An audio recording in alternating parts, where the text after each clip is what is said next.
You see me, I eat, sleep, shit, and talk rap. You seen that 98 Mercedes on TV, I bought that. I had some felony charges, I fought that. Been sent to no return, but still was bought back. Fella threw some slangs at me, water, I caught that. I punish them little bitches before they can call that. Now I'm looking for their family and pile up the wall back. If I ain't a hot boy, then what do you call it? Fella disrespect me, I'ma be in all black. Coming about some fellas, about killing and all that. Me, Corey, and Mercy getting dunked on. Ride top down, so we let the trucks pause. In a Jeep, riding 4 deep, I booted up at these fellas claiming they know me. Bitch, what? I'll bust your ass up. Don't even go there, boy, cause I'm ready to war. So I heard about the money, that's some nice change. For the right price, I'll bust the right range. Hard as a fella try, I can do the right thing. Only God knows what the future might bring. Fella might be shy, fella might be traveling, fella might survive if he buy that rifflin'. With something that'll stop a fella from playing. Something like a chopper or grenade in his hand. Hey, fella don't play no games no more. Fella bust your head if your bang is home. Attitude adjustments do y'all need? Don't call enforcements, fella call me. I bet ya I get them fellas off your block. I bet ya I show them fellas this boy high. This boy high.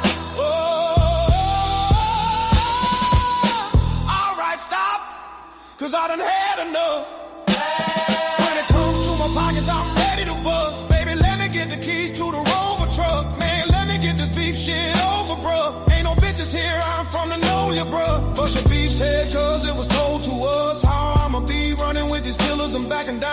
How I'ma look in front of my people like a clown. The G code, what we live by, and we die by. The book is what we will never abide by.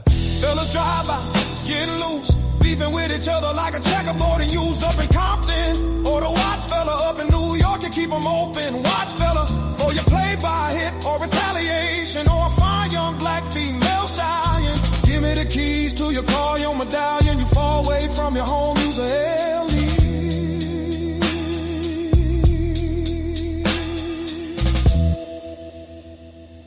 I'm taking hallelujah.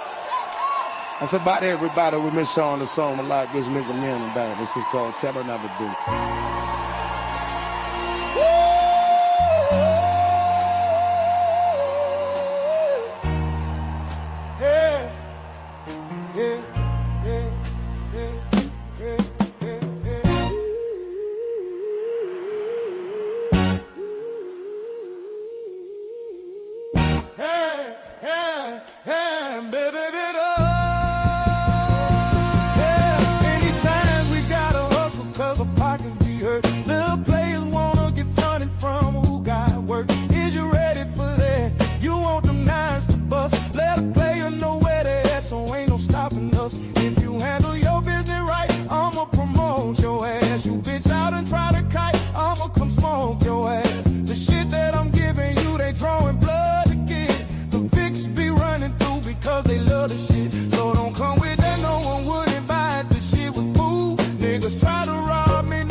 Thuggin' behind the project building.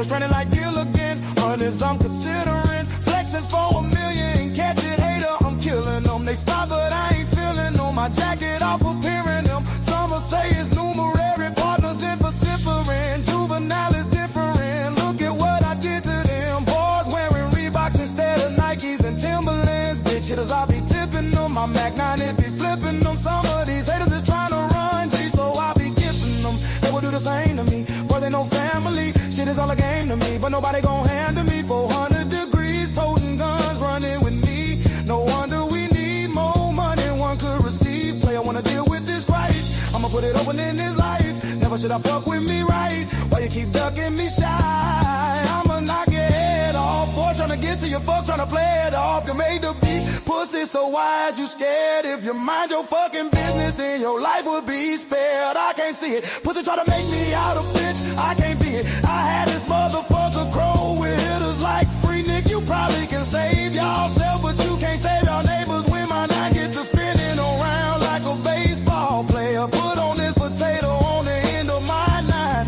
Foolishness I entertain to keep these boys in line. Look, cause I don't like to dream about making no cheese. Cause I don't like to dream about making no cheese.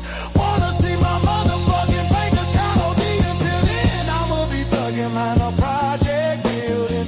Smoking that Bobby with the ghetto children. Plotting on a way that we can make $1 million. Yeah, yeah, I'ma be thugging line a project building.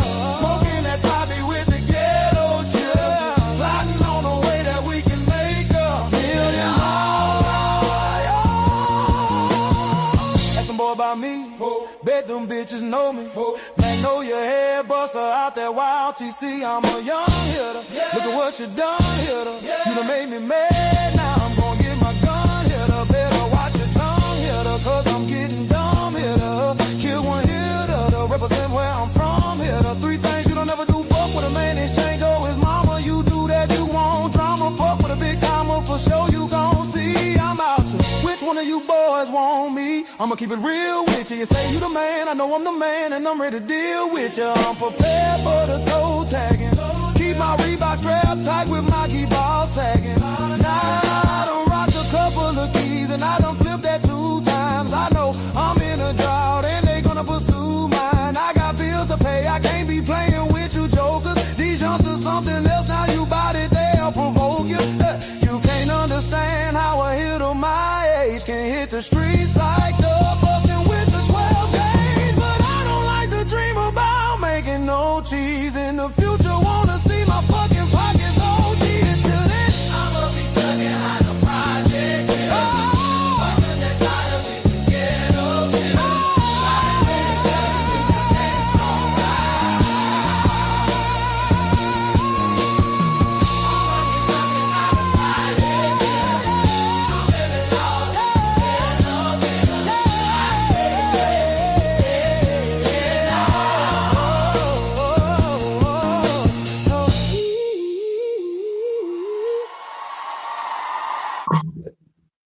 Good evening, ladies and gentlemen. Good evening. Jed done got this damn J4K sector shit started back up. Well, he ain't really technically get it started back up. The mama, Kanika mama got it started back up, and she apologized to him, and he ain't like it, and it just went left. And that's what I'm listening to, why I play this here too. I've heard most of these conversations, which is why I picked them out. I would say for most of them, I've heard a few minutes just to know if it was something I want to replay for y'all or not. But I ain't got too much. You know, if something good comes up, I will stop in and comment. But for the most part, it's a listening thing here. It's just a listening. What to do, man? I figured you would enjoy this one. Let me send May at the link. Yeah, buddy. What's up, man? After y'all had y'all think y'all woke me up arguing about Thanksgiving. I didn't even know it was a whole different show going on. I thought Truth had brought y'all niggas up to argue. Man, they like beating me up, man. I swear they do. That's all right. I'm gonna start dropping receipts. I saw your rebuttal though, where I don't even know what you're talking about, but I seen your community wall where you were like, Trump wasn't the only one who done changed the house. Obama Yeah, had like some man. basketball courts or tennis courts or something built in that motherfucker, didn't it? They all do. According to Truth, man, damn, Donald Trump does everything that the others didn't do. So I had to show him So it's part of the history of the if he thing. did though, what would be wrong with that though? Because I mean, everybody don't feel like doing them, but the ones that do, they do. But if he was the first one to make alterations to it, who gives a fuck? They didn't say it was against the law. They just hate the guy. I don't understand. All right, let's see what these two white guys are talking about. Apparently, this is a Greek Orthodox priest, and yeah, this is an atheist guy. Let's go. I'm so used to asking if you're at least 18. You're at least 18. I hope so. So you earned those gray whiskers. So I'm not going to take that from you. And are you a believer in some kind of a God?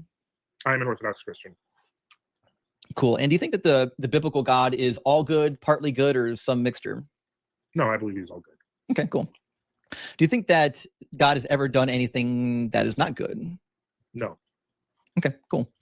Do you think that, let's say, like So children, you put like, do you think something really children bad in, Leah, should because be I don't have punished channel for, moderation I on don't at know, all. I like let making our fun of words somebody slide. by death? So YouTube got you for something.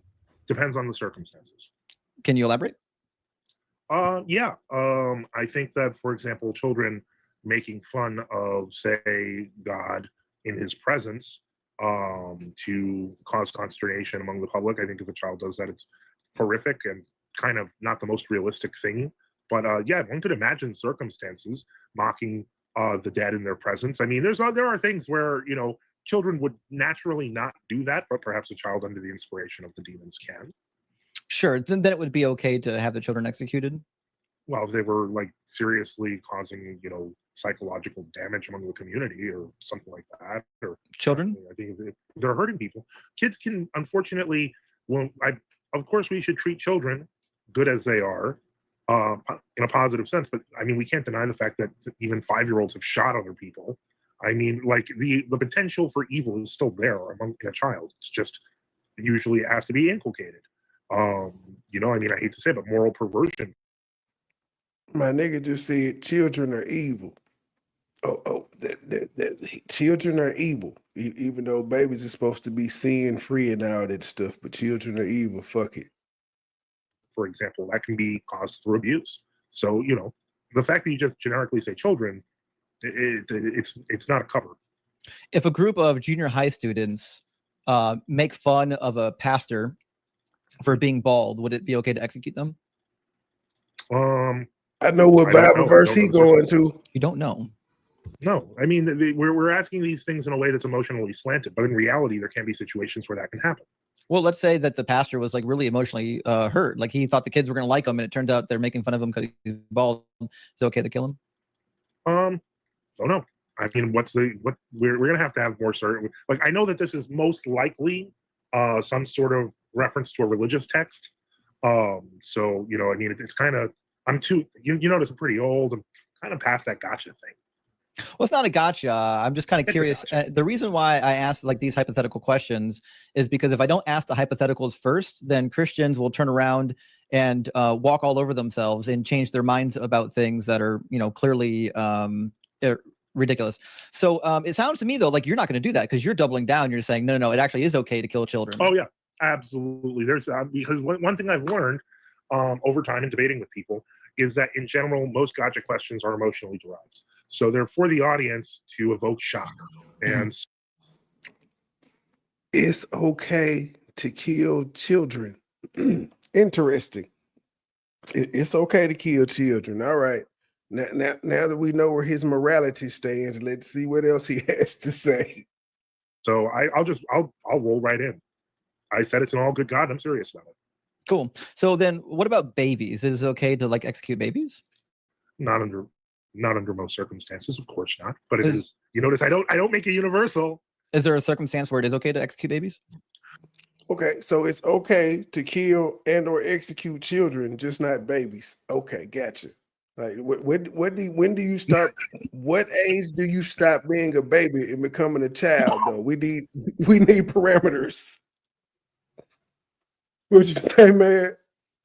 Man, this dude right here starting all crazy. I mean, Where Leave did he get Father that kind of? Joseph alone, sir. Leave Father Joseph alone. He's a priest. Oh no, well, yeah. If you say that, then maybe he is. His Yeah, answers seem like that because priest is known for fucking with children, so that's probably why his answers are the way that they are. yeah. They be killing him, all right. Nasty some of them bitches. Well, if you're talking about the children of Amalek, for example, like in that case, Nah, the entire society was so warped it had to be wiped out. that wasn't what I was referring to. Sure, But it's you're an saying example. there is scenarios. Okay, so if a society is truly evil, it's okay to annihilate them, just commit the genocide. Can I ask you, was Hiroshima justified? No, You don't think so? no, I don't think anyone should be dropping atom bombs on anyone else ever. Okay, well that's good. At least you're consistent. I mean, Yeah, it was good from us as human standpoints, and it was war. God is not human.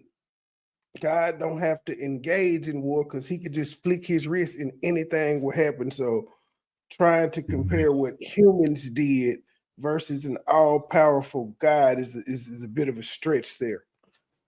And God was probably sitting in the clouds, like y'all knew y'all had that coming, right? He watched That was it. He watched it and he didn't pick a side.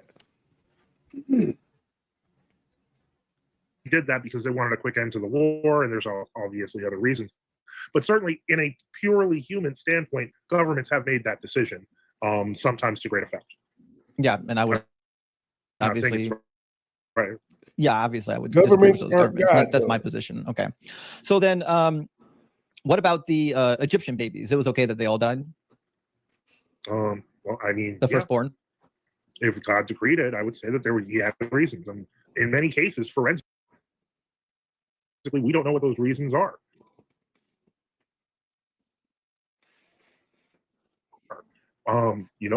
There could be a number of cases. There have been cases in history where a future generation of an enslaved community takes over violently as revenge for the first set of killings because the kids were allowed to live.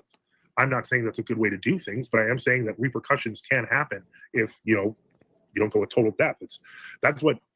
That's part of, I would say, even basic war strategy at this point historically. I personally like Greek the fact that Orthodox Church. you could say God did it, therefore he's not good, but it is, if it in fact is a legitimate war strategy, one might ask perhaps whether God was simply using a strategy that worked. So is God And that we've seen capable proven of, to work. is God capable of doing it without killing the babies? Nope. Well, again, this is the automaton question, whether God can force people to do good. Bruh, why couldn't you just say yes or no? This shit it's just a yes or no question. Can God do that without killing the babies? Is there another solution? It's a simple yes or no. You know he's If the connected to answer the is author of no, confusion. if the answer is no, then he not all powerful and he can't do anything. If that's the answer is no, he not all powerful. Boy. Oh, No. of course he could. That wasn't my question. Yeah, but it's part of the. He answered Well, it. again, this is the automaton question, whether God can force people to do good. Oh, No. of course he could. That wasn't my question. Yeah, but it's part of the question because you're saying My question is, can he accomplish what he wants to accomplish without killing all the babies? not within the paradigm that has been created. No, Okay, so, So then he's he's not not all all powerful. powerful. it's not an issue. There you of go. powerful. It's an It issue of seems to whether be. he should break his own rules. What, If he gives us free will, and it's our job to do the right thing. he breaks people's Then free will all the time. Explain. Have you not read the Exodus when he hardens Pharaoh's heart like 6 different occasions? Well, Pharaoh's heart was already capable of being hardened because he was outside of the grace of God. Oh, says who? If Pharaoh's heart was capable of being hardened, then God wouldn't have had to do it. It specifically says that God did this shit, which meant Pharaoh was going to let the slaves go, but God was like, no, nigga, don't let them go. I got to show you how powerful I am. He was going to let them go. Go ahead, man. Wasn't Pharaoh a dark-skinned guy? I don't know. It's all in the book. It's in that make-believe book, so I don't know, sir. But there is a Pharaoh. There is a Ramsey 1, 2, and 3 statues sitting up over there. Some of it is real, but for him to say that he's coming off racist at this moment, just in my book. My guy said his heart was already capable of being hardened, but it wasn't though, because it wasn't hardening until God said, poof, harden, my nigga, harden. Is hardening somebody's heart James Harden. manipulation of someone's free will? Not necessarily. Then what is it? What? Well, it can be a push in a direction. God does push both good. That's free will then. If God pushed the Pharaoh in the direction to not let the people go, that's messing with his free will. This shit is so cut and dry, yet they will make an argument for it. Why? Rick Rude, why? Could God soften someone's heart? God, has he softened someone's heart? I'm asking you, could he?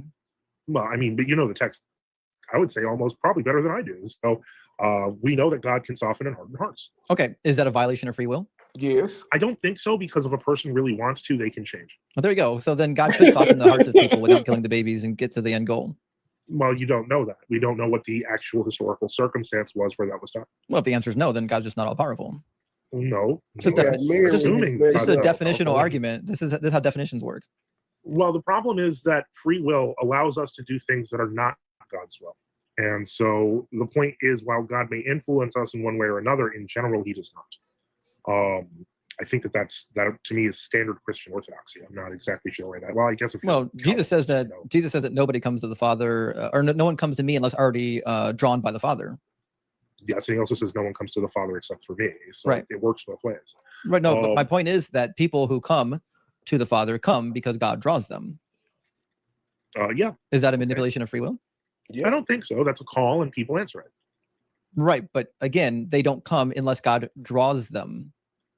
Well, I would say to that God is continually drawing people. He wills all men to be saved. I believe you've read that before, but not all men listen. That's all just a consequence of free will. Sure. Just not to Paul. Paul disagrees in Romans. Well, chapter 9. Paul got a violent conversion. I respect that. I got a violent conversion. There are few people who literally God kind of had a slap. Yeah, God knocked Paul off the horse, made him bump his head, the whole 9 yards. Made him go blind. Yeah. Yeah, was that a violation of free will? How come he's already out of the book? St. Paul. You said what? How come he's already out of the book? He said, how did he say that? I don't know, but this nigga said that he had a violent conversion. No, the priest is right here because the children can survive by themselves. They need parents. It's that God will have to force the parents to do the right thing, and he could before. I don't understand what you're saying, proud American. I don't understand what you're saying there, but I'll go with it. He's giving his own definitions, or to what this dude is asking. He's totally outside the book. He's giving what he thinks.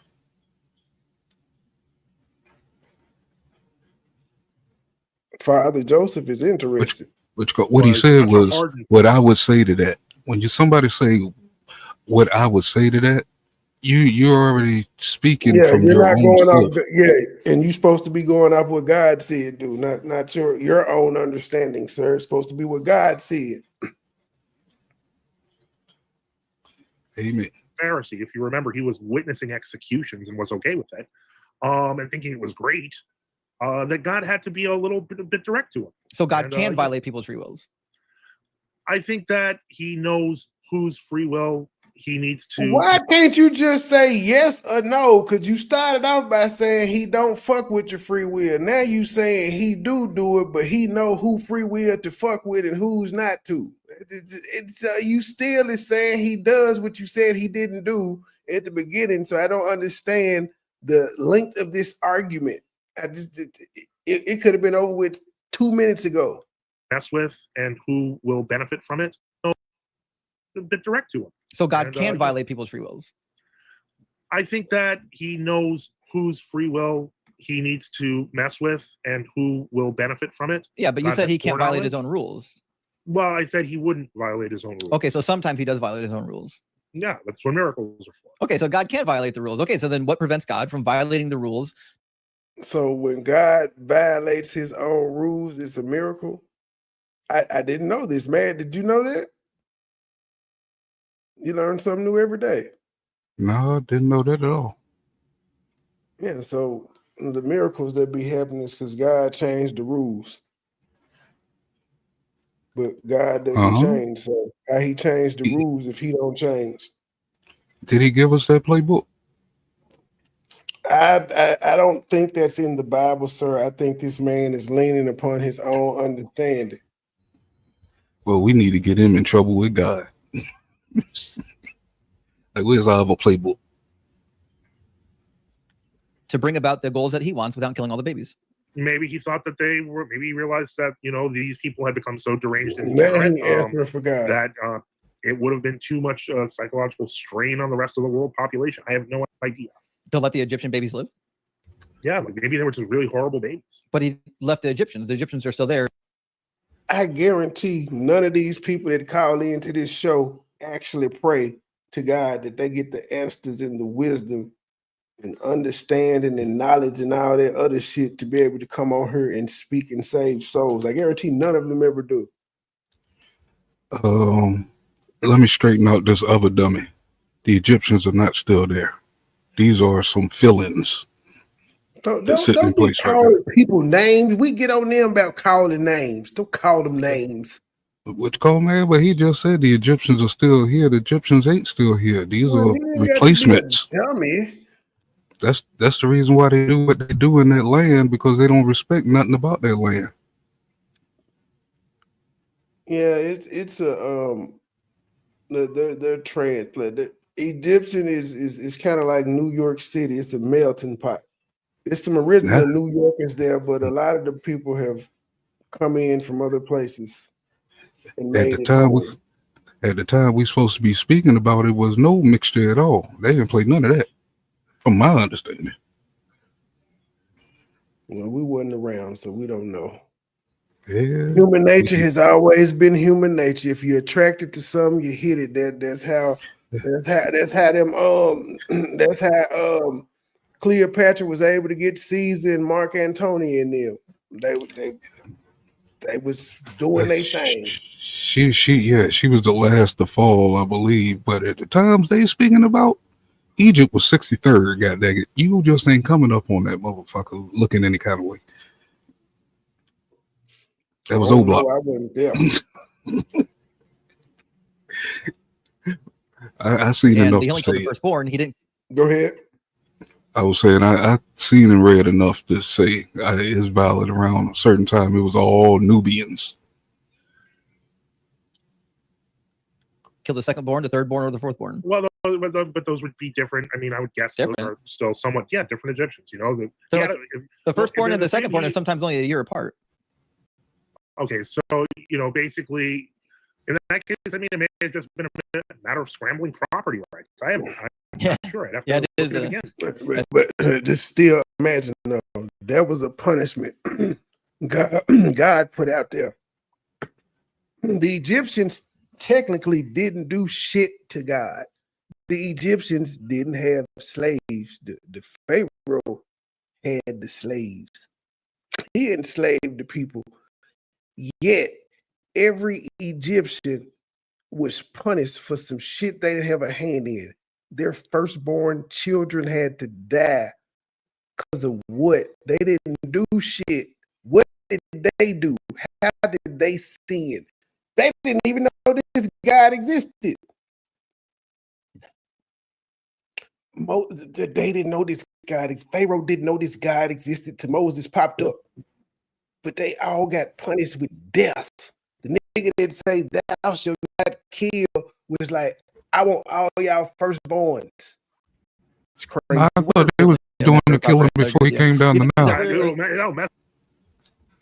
It's always been killing. Yeah, it was, but I'm just saying, he was doing killing before he decided to come up with thou shalt not kill.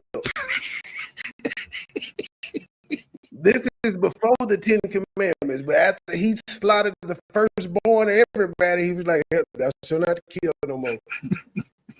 Y'all still gonna have wars and shit. Thou shalt not kill. Up the property rate's pretty good. So. Yeah. I think there's ever a scenario where like a man's wife should be sexually assaulted as a punishment. Uh-oh. By her husband or something. by That nigga said we'll by say her an intruder. husband. Like it So, makes a like for difference. example, if I do something bad, is it ever okay to punish me by having my wife sexually assaulted? No, I just heard that one, and I don't. It doesn't follow.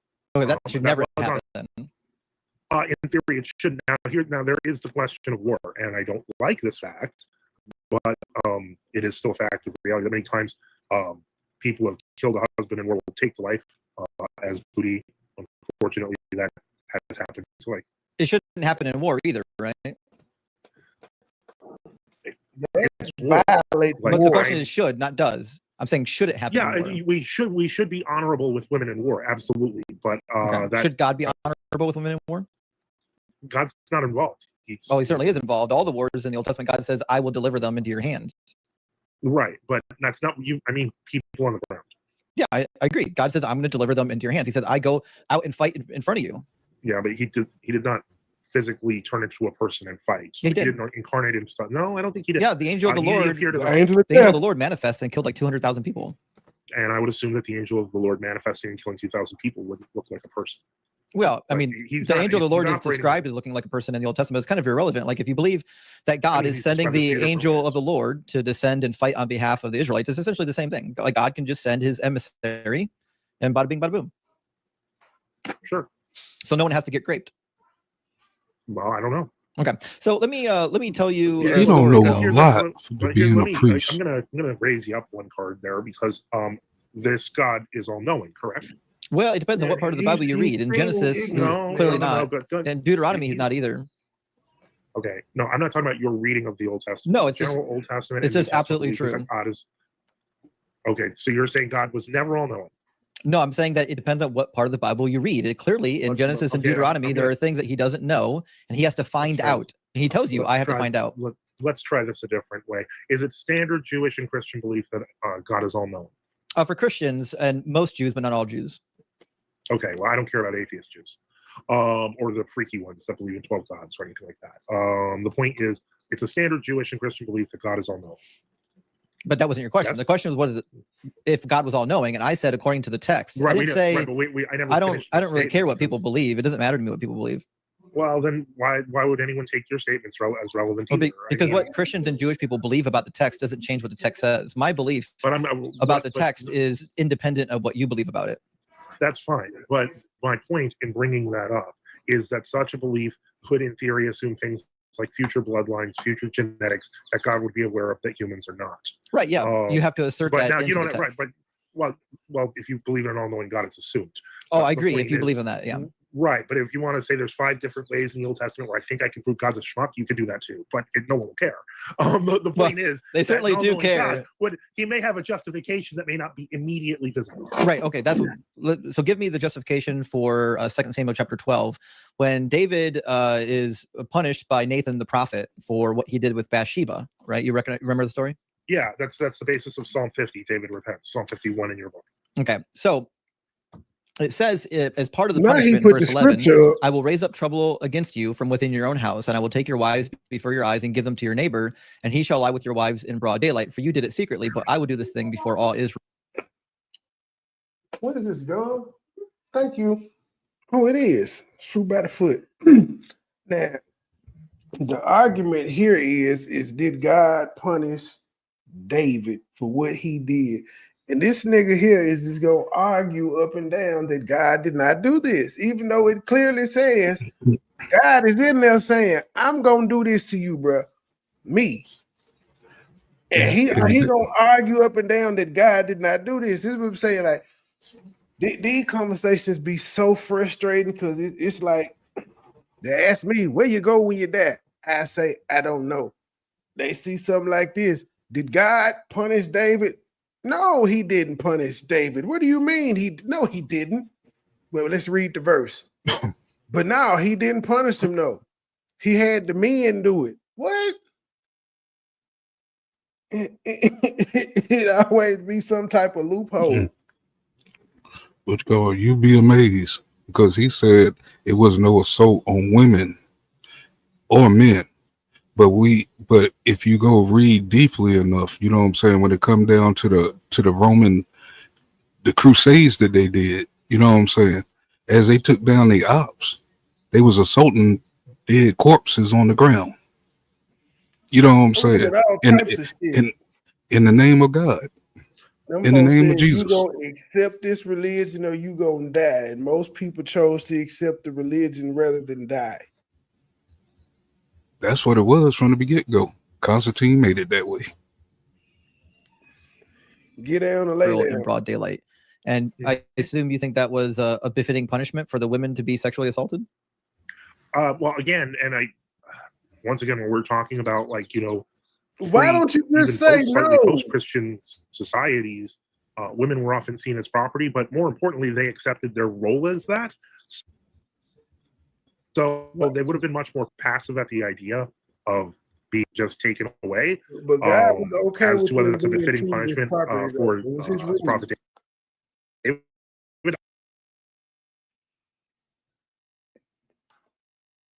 I don't know what happened. Obviously, that's what God said. Is it a just punishment? I mean, you know, he did that to some guy and had him killed. So yeah, I mean, I think it's kind of fair that he had his wives taken away. Okay, so it is kind of fair. All right. So it is fair that 10 of David's wives got raped. Because he had somebody. They got, you know, they got used or married off, etc. They didn't get married off. Okay, can you demonstrate that from the text that they were all killed? They weren't killed. They were put into a separate location after they were raped. So in chapter 16, Absalom storms the palace and comes in under the advice of Ahithophel and assaults the women. What's the chapter verse here? We're in 2 Samuel 16. The advice of Ahithophel. So when Absalom tries to take over the throne and he chases his father out of Jerusalem, as a display of force over his father, now that he's in the palace, he asks Ahithophel, what should we do? Right? And it says,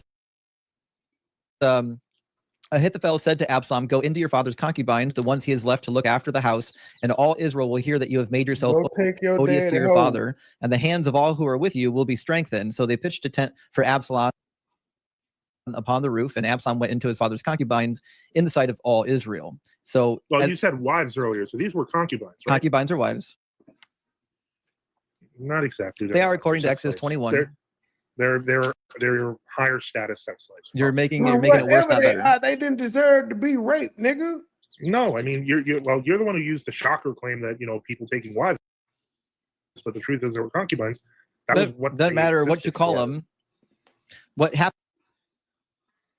to them was unjustified. Okay, so let me see if I understand correctly. Because David had actually stolen someone's wife, Absalom violating his sex servants, if we shall, who that was their job. Like, it's, I mean, bruh, that was their job. They were sex servants for David, not for Absalom. So you're still saying it was okay for them to be raped, my nigga.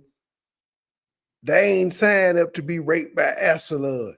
They was cool with it for David, not so much his son. How do you even attempt to justify this instead of just saying, no, it's wrong? Okay, so if you're a concubine, you're not allowed to have autonomy over who you sleep with? I don't think any women thought they had autonomy at that time. No. I'm asking, in reality, should they have autonomy? Should they be allowed to say who they sleep with and who they don't? What you mean by in reality is in our modern era, and I'm saying that is not our modern era. I didn't say it was. I'm asking you. Yes, you're calling it reality, but you're not talking about the fact that it's 2,500 years in real life, in the life that we all live in, should it be? That's the modern era. Should it be the case in all eras that women should have a say over who they sleep with? You cannot do an absolute over history. Yes, I can. I'm asking should women in. Now it's crazy. Now keep in mind, he's talking about God here, Mr. All Perfect and Mr. All Good. He couldn't create in any era. He couldn't create it where women weren't treated like property.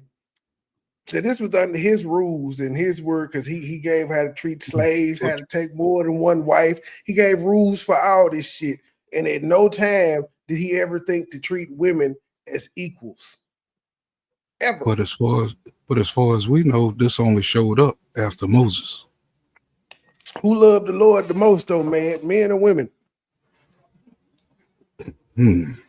Probably men. Nah, women love him the most, sir.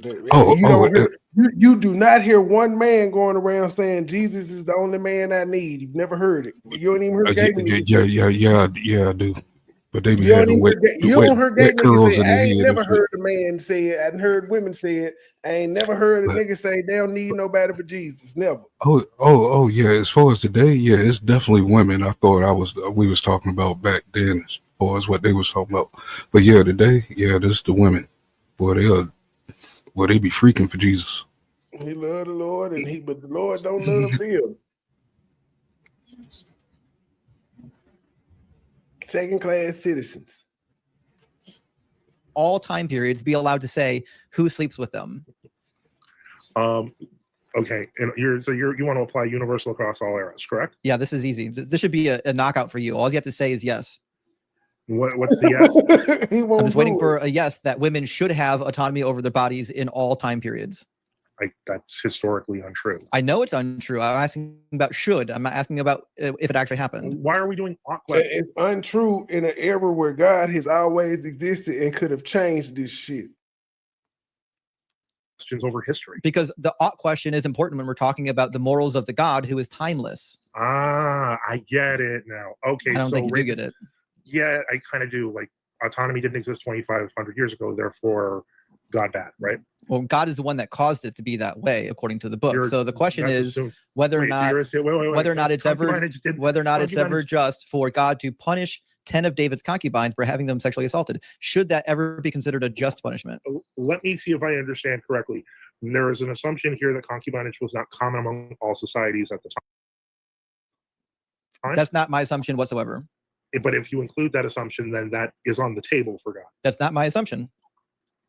My assumption is that all women should have autonomy over who sleeps with them. There should never be a time period in any point of history. I know it's not history. That's the problem. Your God is supposedly ahistorical. He existed at all points in time. He should have known in the Bronze Age and in the Iron Age that you shouldn't punish women by having them raped for crimes their husband did. Again, I do not know what would be the post effects, etc., in terms of potential pregnancies, future children. It's too broad of a question to answer. It's not a broad question. Just so we're clear, you think it's okay that God had 10 of David's concubines sexually assaulted? I'd say it was visibly fair punishment. I don't know if those fair punishment. Wow, this guy. Well, do you have daughters, Father Joseph? Do you have daughters? Yeah, I do. Oh, what would happen if somebody did this to one of your daughters? None of this would happen in the modern Christian. It's a hypothetical. Would you be upset if it did? Well, of course I'd be upset if it. Why? Did.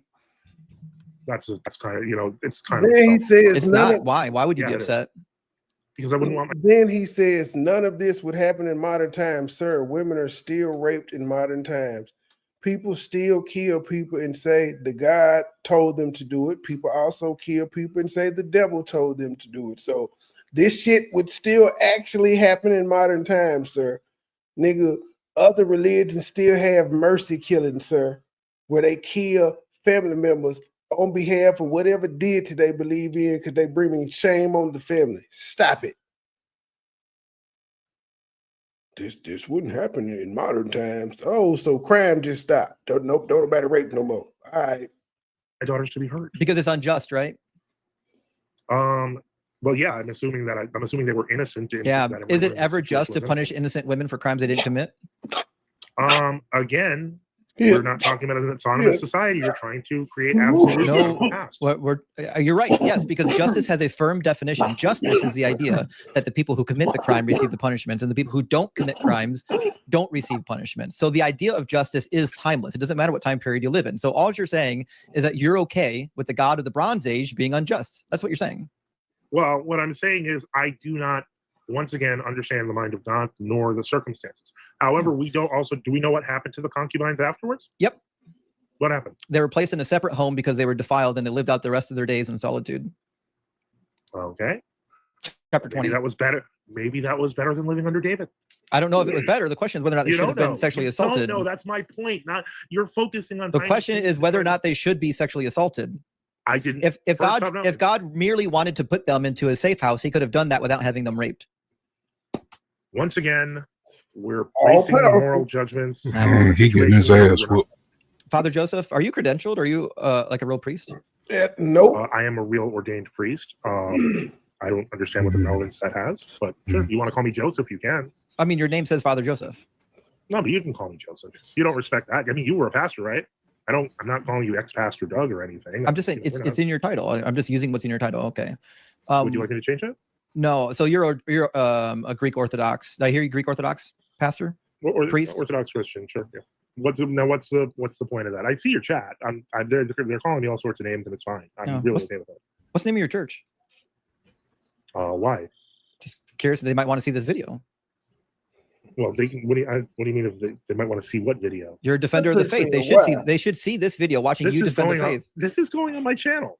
You think I'm actually ashamed of my arguments? You should be ashamed of your argument. No, why? You should be. You should be losing sleep over this. Actually, I am actually not losing. Great. So then what's the name of your church? What's the name of it? Yeah, I don't want your fans to come after me. They're not going to come after you.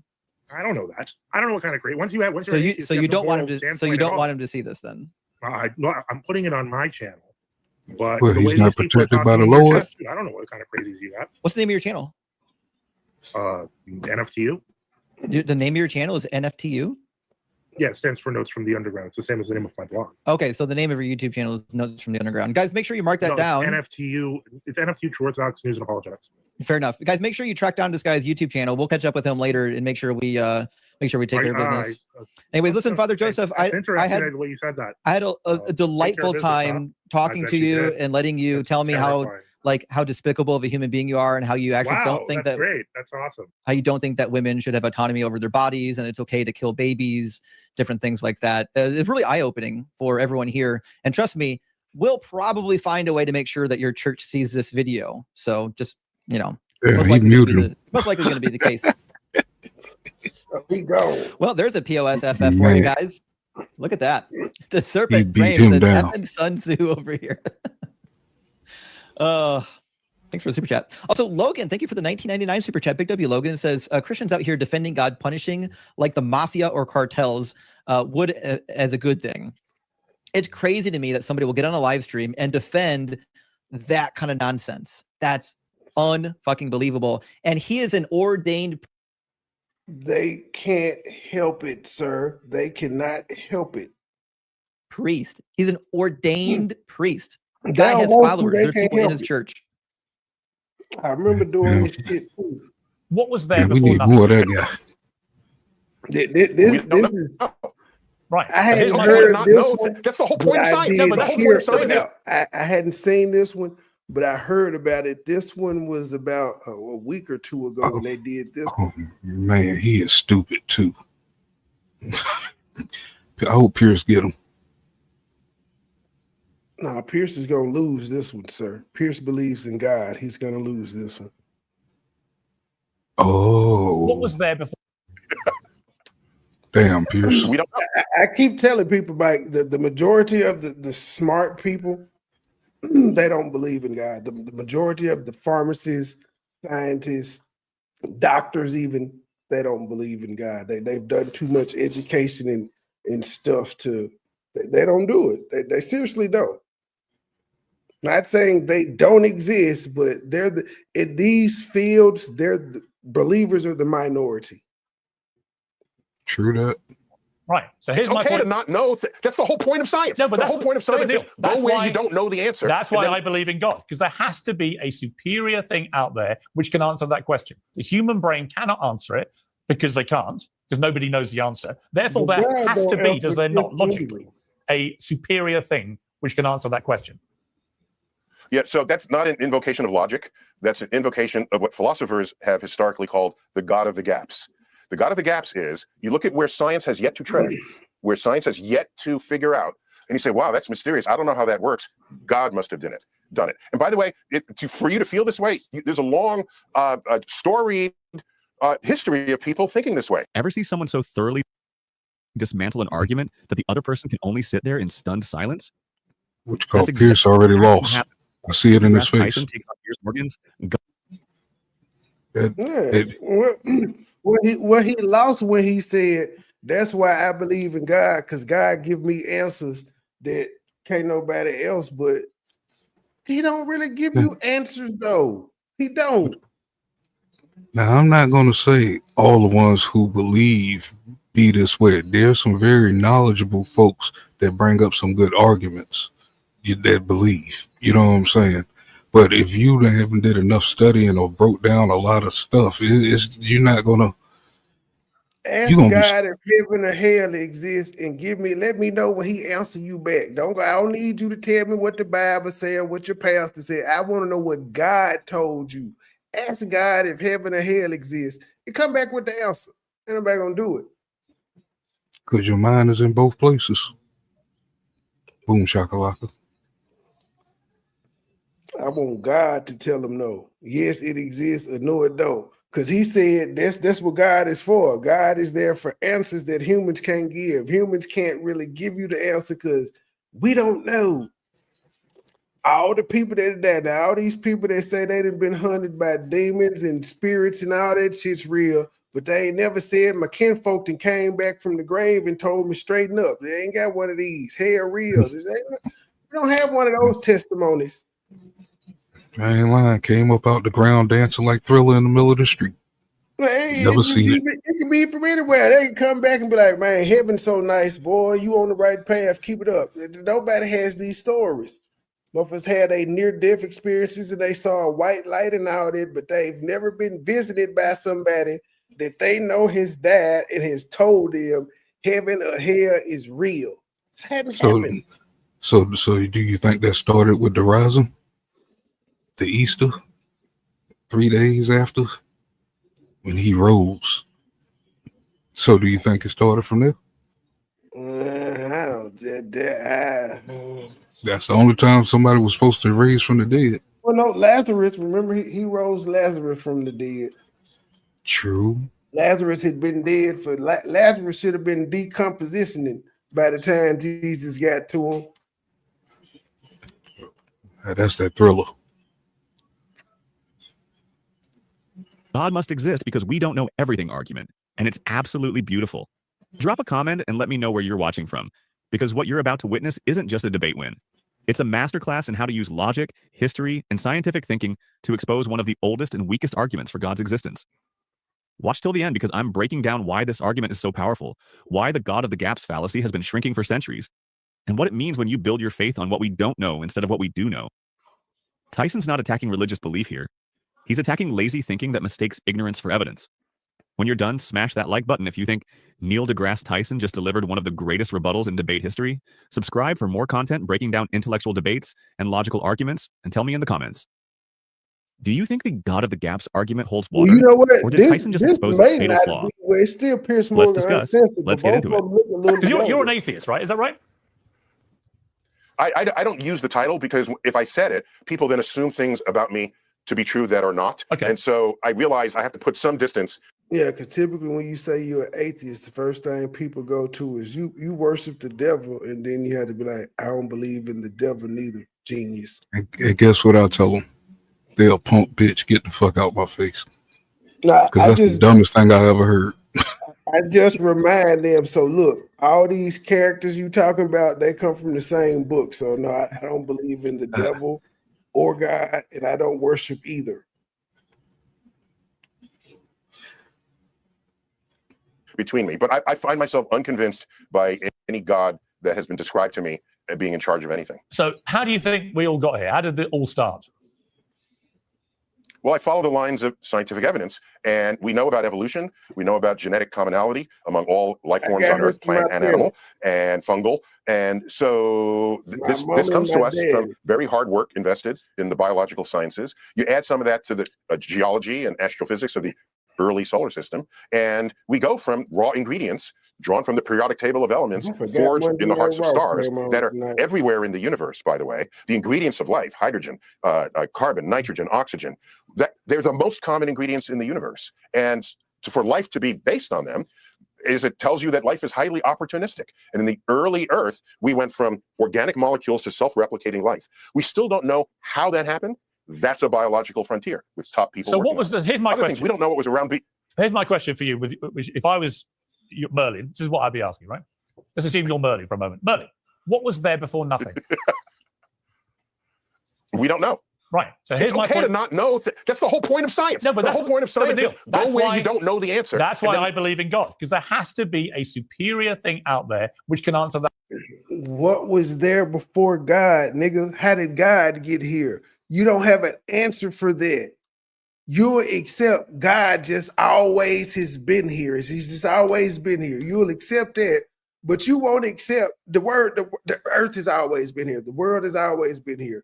Why can you accept that God has always been here? You don't need parents for God. You don't need to know where God comes from. You're satisfied saying he was always here.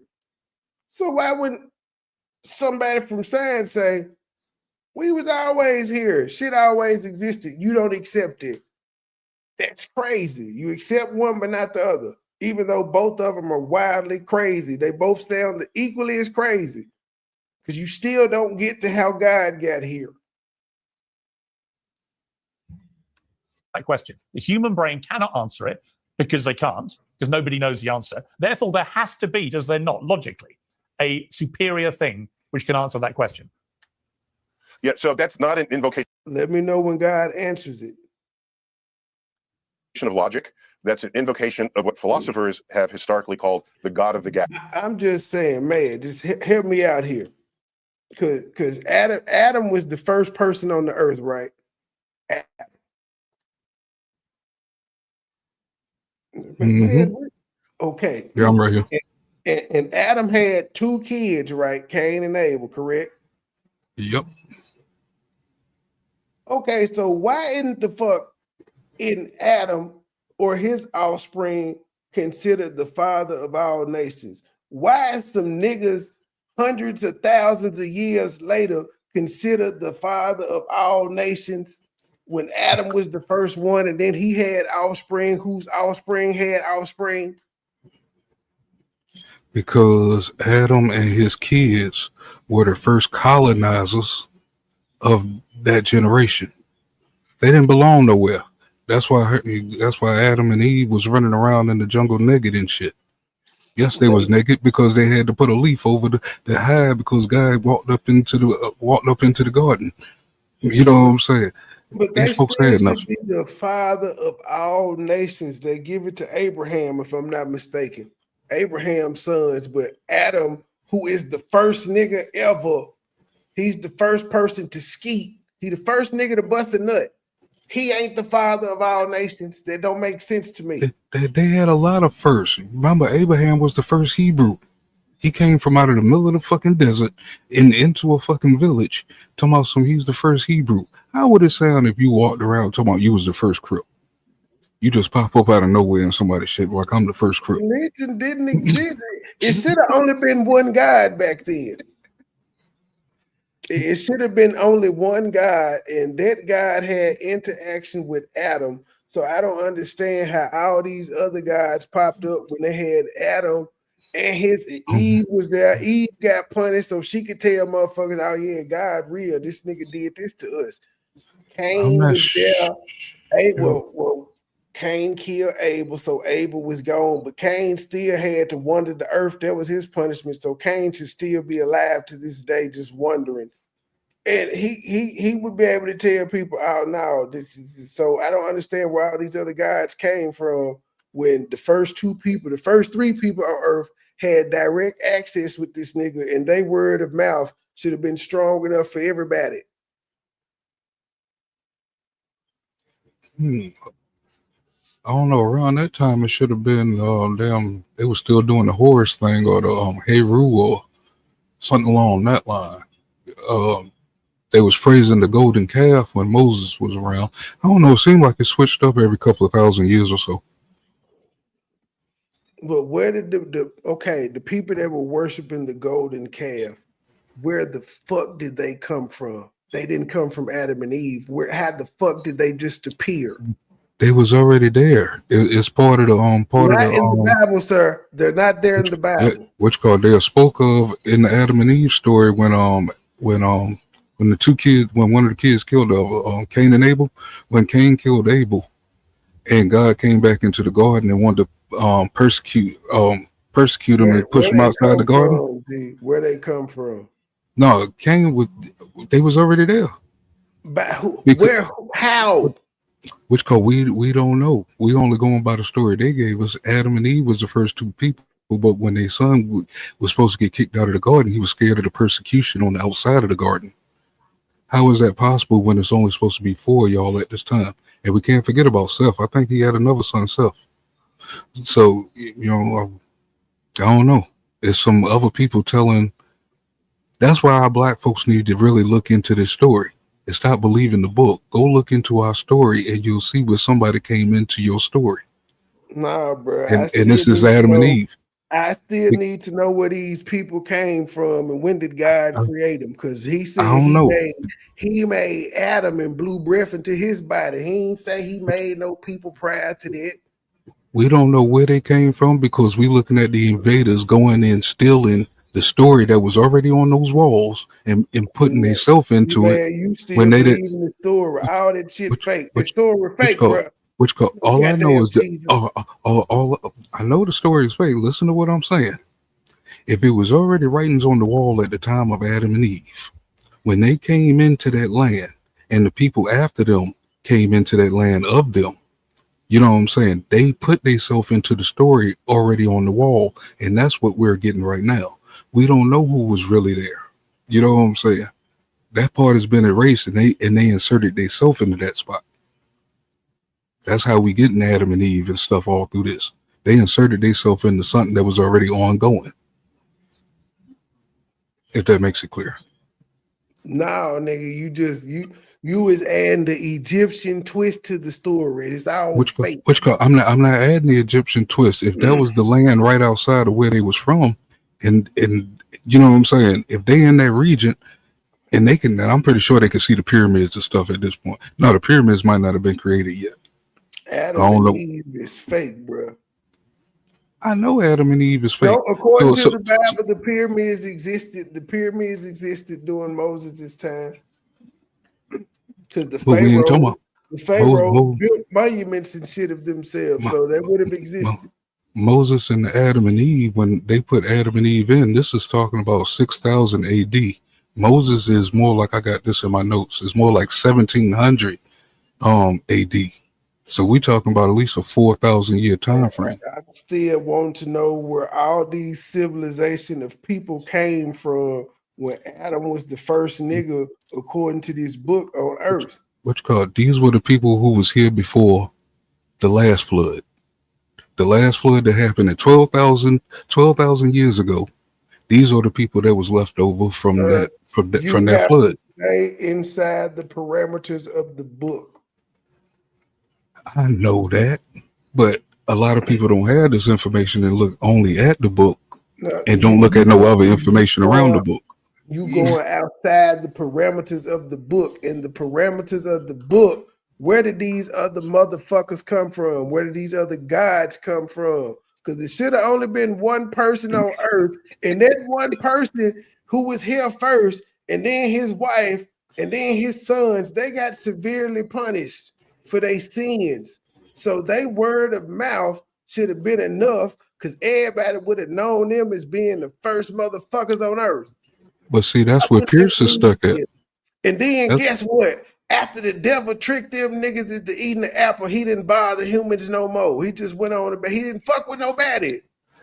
But see, that's where Pierce is stuck at, because Pierce said the brain can't answer certain questions, so there must be something else of a God. That's how they got you tricked up. You know what I'm saying? Well, he's tricked up.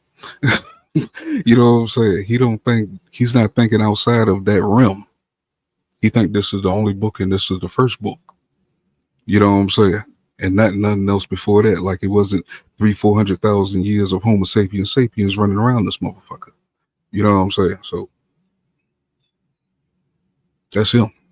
That's what he's. The God of the gaps is. You look at where science has yet to. Only stupid niggas read. tread, where science has yet to figure out. And you say, wow, that's mysterious. I don't know how that works. God must have done it. And by the way, for you to feel this way, there's a long story. Nothing is more mysterious than God. History of people thinking this way. Let's go back to AD 150. Claudius Ptolemy, brilliant Alexandrian mathematician, polymath. He wrote in the margin of one of his greatest works, he said, after looking at the planets going back and forth, not fully understanding why they did this, and he writes, when I trace at my pleasure the windings to and fro of the heavenly bodies, I no longer touch earth with my feet. I stand in the presence of Zeus himself and take my fill of ambrosia. He was feeling it, okay? He's invoking religion. It's a beautiful quote. It's one of my favorite quotes ever, by the way, because it's so honest and so mysterious and so curious. And what I'm saying here is he did not understand the planets, and he invokes deity to help him out. That's what you just did, but on a different frontier, because we know why the planets go back and forth. Newton got that figured out, and Kepler. So if, to you, God is where science has yet to tread, then God is an ever-receding pocket of scientific ignorance. I want to end with just a funny thing. That's a great answer, by the way. It's terrible, but it's a great answer. So in the chapter Truth and Beauty, I spend a fair amount of time evaluating what the meaning of truth is, especially as different people interpret it. And one branch of that would be a personal truth, let's say. And this is like, let's say, Jesus is your savior, right? In a free country where we have freedom of religious expression, no one is going to take that from you. That's a personal truth. But if you want to have other people agree with that truth, and they might have a different savior or a different religious tradition, then it will require some serious act of persuasion, but in the limit, as we've seen in the history of civilization, outright warfare and bloodshed and death. So in a pluralistic society, your personal truths really need to be kept to yourself, or casually attempting to influence others. The 10 burning questions about the universe, rapid fires. Here we go. What was there before the beginning of the universe? Everyone asks this question. What's the simple answer?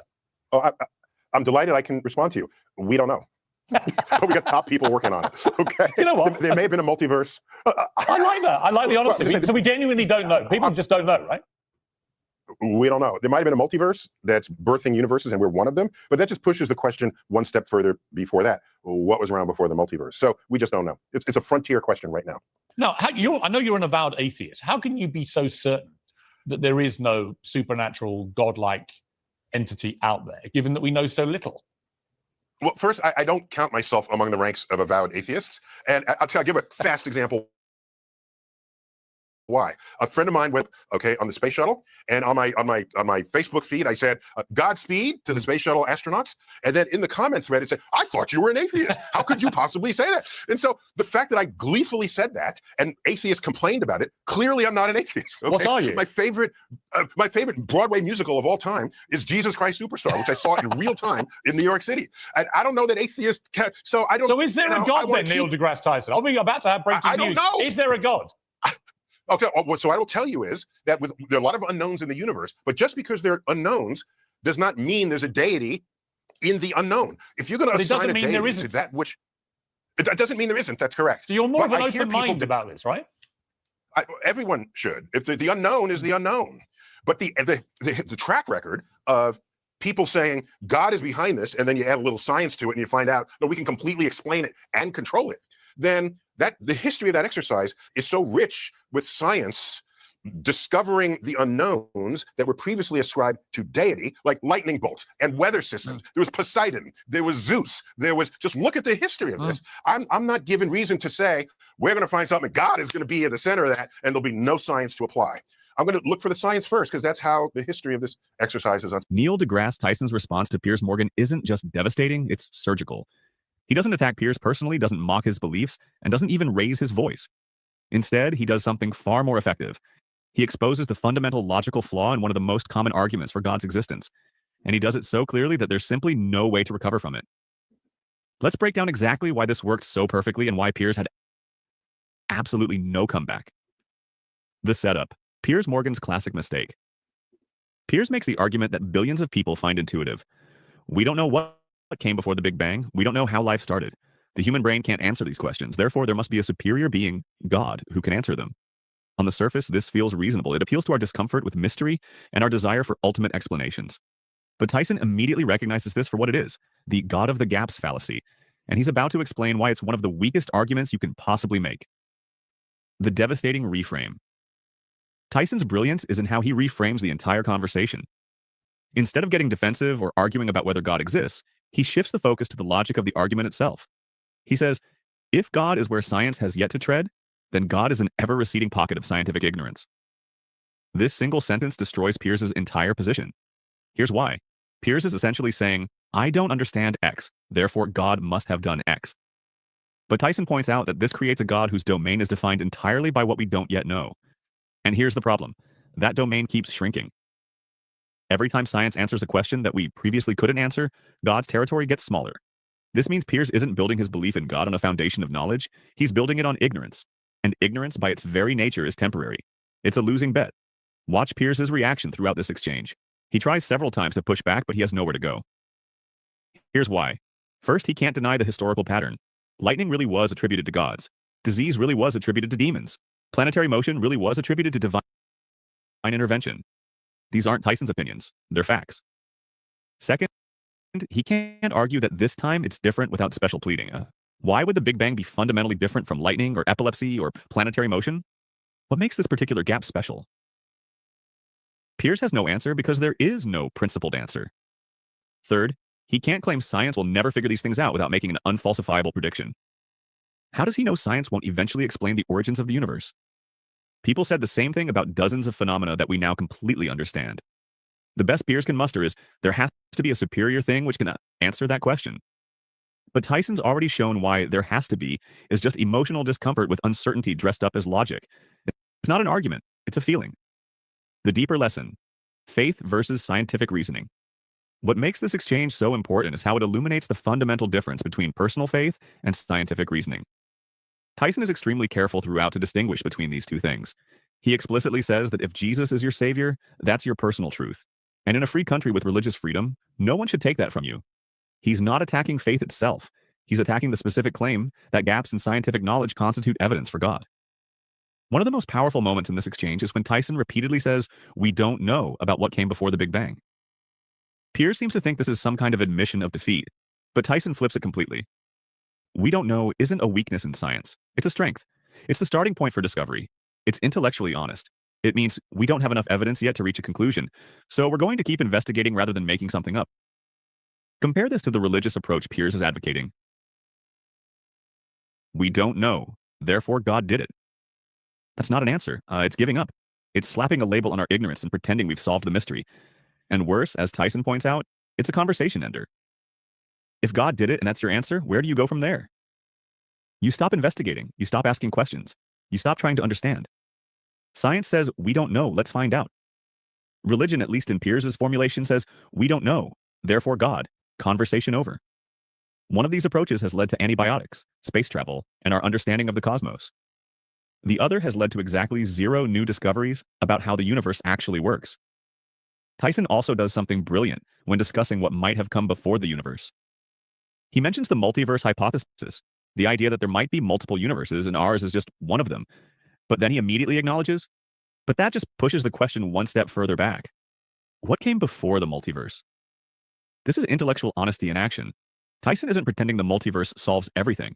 He's showing that scientific explanations lead to new questions, and that's okay. That's how progress works. You answer one question, which leads to a deeper question, which you then investigate. Contrast this with Piers's approach. God did it doesn't lead anywhere. It's designed to be the final answer, the ultimate explanation that requires no further investigation. And that's precisely why it's scientifically useless. What makes Tyson's dismantling of Piers so complete is that he doesn't leave any room for comeback. He's not making emotional appeals. He's not being condescending. He's just patiently and systematically explaining why the argument doesn't work. Piers tries to find angles, but there has to be something. The human brain can't answer these questions. But every angle gets blocked by the same basic logic. How do you know? Based on what? And historically, people have said this before about things we now understand completely. The conversation ends not with Piers conceding, but with Piers simply having nothing left to say. He's been outmaneuvered not through rhetorical tricks, but through clear thinking and historical evidence. And that's what makes this exchange so valuable. It's a template for how to think about these questions. Not with emotion, not with what we want to be true, but with evidence, logic, and intellectual honesty. God might exist, but gaps in our current knowledge aren't evidence for it. They're just gaps. And if history is any guide, those gaps are going to keep getting filled, not with gods, but with understanding.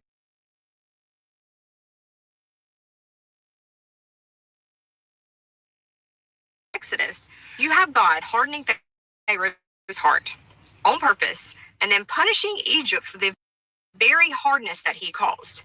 And the punishment? Killing firstborn sons. That alone raises questions about justice, morality, and who's actually responsible for what happens in these stories, because again, it's God hardening Pharaoh's heart. But then, fast forward to the New Testament, and the exact same pattern shows up again, just in reverse. So when Jesus is born, King Herod starts killing the firstborn sons, and suddenly, God's child is the one being hidden and protected and spared from the exact thing that God once did to other people's children. It's a strange mirror. In one story, God is the one taking the sons, and in the next, God's hiding his own son from someone doing the same thing. To me, it seems like there's no consistent morality here. Just conflicting stories, different agendas, and a pattern that falls apart the second that you stop trying to excuse it. Her point is very valid, incredibly valid. But most people who listen to her video immediately go off the rails and not hear what she is saying because they've been taught incorrectly about their Bible. So let's clear that up so that you can understand exactly what she is saying. Now, this is the most common statement that most people make on her video and videos like mine that are similar.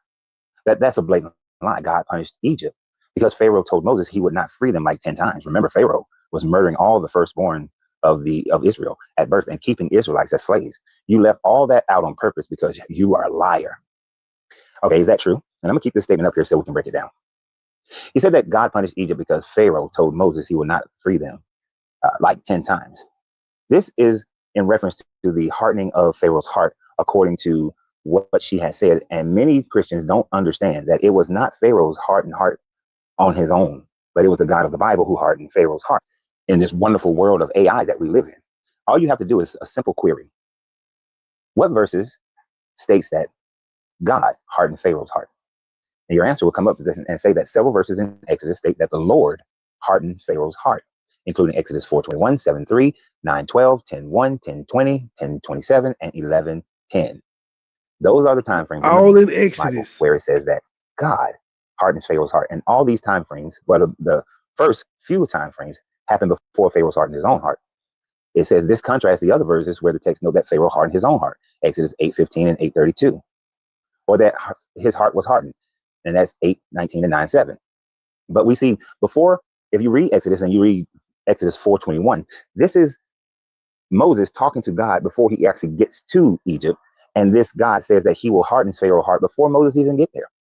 Then we have Exodus 7:3, which is also happening before Pharaoh hardens his own heart in Exodus 8:19, where this God says that before he goes in front of Pharaoh, he will harden Pharaoh's heart. So 2 times before Moses ever even approaches Pharaoh, the God of the Bible hardens Pharaoh's heart. Pharaoh hardens his own heart in Exodus 8 2 times, or that his heart was hardened. But then when we get to 9, God hardens his heart. 10, God hardens his heart.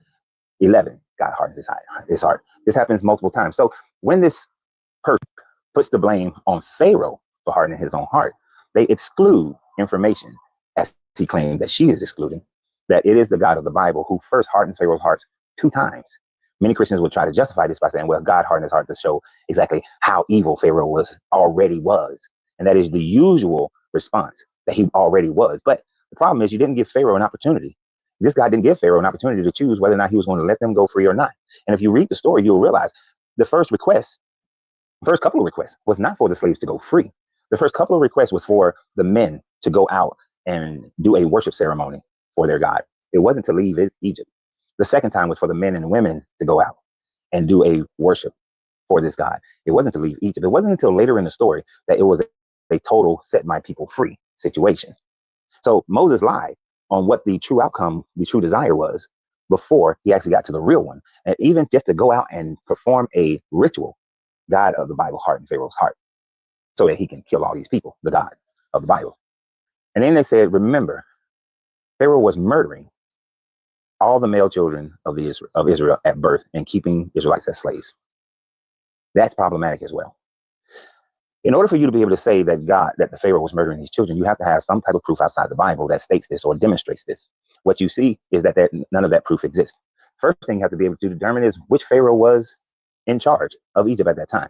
If you go by 2 Kings, where it says that in the, I think, fourth year of the reign of Solomon, the Exodus happened like 480 years prior. Then that takes you to Amenhotep II. The problem is that there is absolutely zero proof that Amenhotep II had Israelite slaves. And there is absolutely no proof of a mass slave migration. And there is absolutely no proof that Amenhotep II murdered any Israelite children. If you utilize the timeline based on when the city of Pi-Ramsey was built, and that would place it during the reign of Ramses II.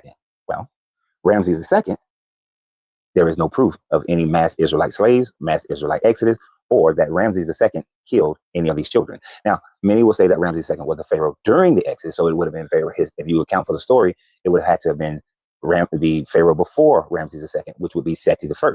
There's absolutely no proof that Seti I had Israelite slaves, and there's no proof that Seti I killed all the Israelite firstborn. These are only statements that you find in your Bible. These statements are found nowhere else. So your whole statement of her being a liar is untrue. You are just lying based on ignorance. The fact that you don't understand your Bible, you don't know your Bible, is out of ignorance because you most likely haven't really truly studied or read the story, or you just have confirmation bias, and you're using conscious dissonance in order to validate your story to maintain your belief. But to her point, the morality is kind of messed up, isn't it? This God prompts and pushes and hardens the heart of Pharaoh so that this God can kill all the firstborn of the Israelites. But then the story is repeated by the writer of Mark, and Mark only. Because you will not find this story in Luke. Luke tells an incredibly different story of the birth of Jesus. There is no infanticide that is commanded by Herod, because Herod the Great is not even the king of Judea at that time frame. The time frame of the story of Luke, then Herod Archelaus is ruling over Judea, not Herod the Great. So therefore, we have two different kings who are ruling at the time frame of Jesus' birth, based on Matthew, and based on the writings of Luke. So therefore, those two stories contradict one another. And there is absolutely no proof that Herod ordered the killing of all these firstborns or the young children under the age of 3 or 4 years old in Jerusalem at that time, as he would have been he was under Roman control, and the Roman records would demonstrate that such an ordeal occurred. And since we see that Pontius Pilate was called back to Rome for political crimes, you would think King Herod would have been disposed of at that time and not allowed to just die out and then his son take his place. But there are no records that show that Herod did such a thing. But isn't it interesting that the same thing that this guy did is now looked upon as a violation, and that he saved his own son, according to Matthew, and sent him down to Egypt so that Hosea 11 can be fulfilled. But Hosea 11 is not a fulfillment, it's not a prophecy, rather, but is merely restating the lie of the Exodus. It's just really that simple. So always remember, you have to free yourself to be yourself, because your greatness is non-negotiable. Good journey, good vibration. Stop lying. He was one of the niggas I listened to when I became conscious. Every one of you that amened this particular verse on this viral YouTube, Facebook post, you were duped. Completely duped. And I'm going to explain you how and why you were duped. Blesses those who are obedient. First, let's understand that when they showed you Deuteronomy 28, 9 through 11, it already told you, even within 9 through 11, how you're going to be duped. But because you've only been preached that and you've never actually studied your Bible, you probably missed it. So let me break it down for you. Most Christians run around believing that they do not have to follow the law, that the commandments of God are not needed to be followed, and that if they were to follow some of those commandments, it is only the 10 commandments. I want to break you down to you how following the 10 commandments and following the greatest commandment that Jesus supposedly gave actually says that you have to follow all 613 commandments.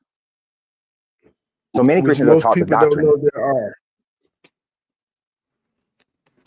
that Jesus' fulfillment of the law meant that the laws were abolished, that you no longer had to follow the law. This is actually more of a Pauline style of teaching, which greatly goes against what the Jesus character actually said. The Jesus character, not only did he double down by, in one instance, saying that until heaven and earth passes away, not one tittle of the law shall be abolished. And fulfilling the law does not mean that it is abolishing the law. It means you just are doing said thing. Like Job fulfilled the law, like Zechariah fulfilled the law. By being obedient to the law, you are fulfilling the law. There is no prophecy that says that you will be forgiven of your sins if this Jesus comes, then you don't have to follow the law. There's actually no prophecy that Jesus actually fulfills. So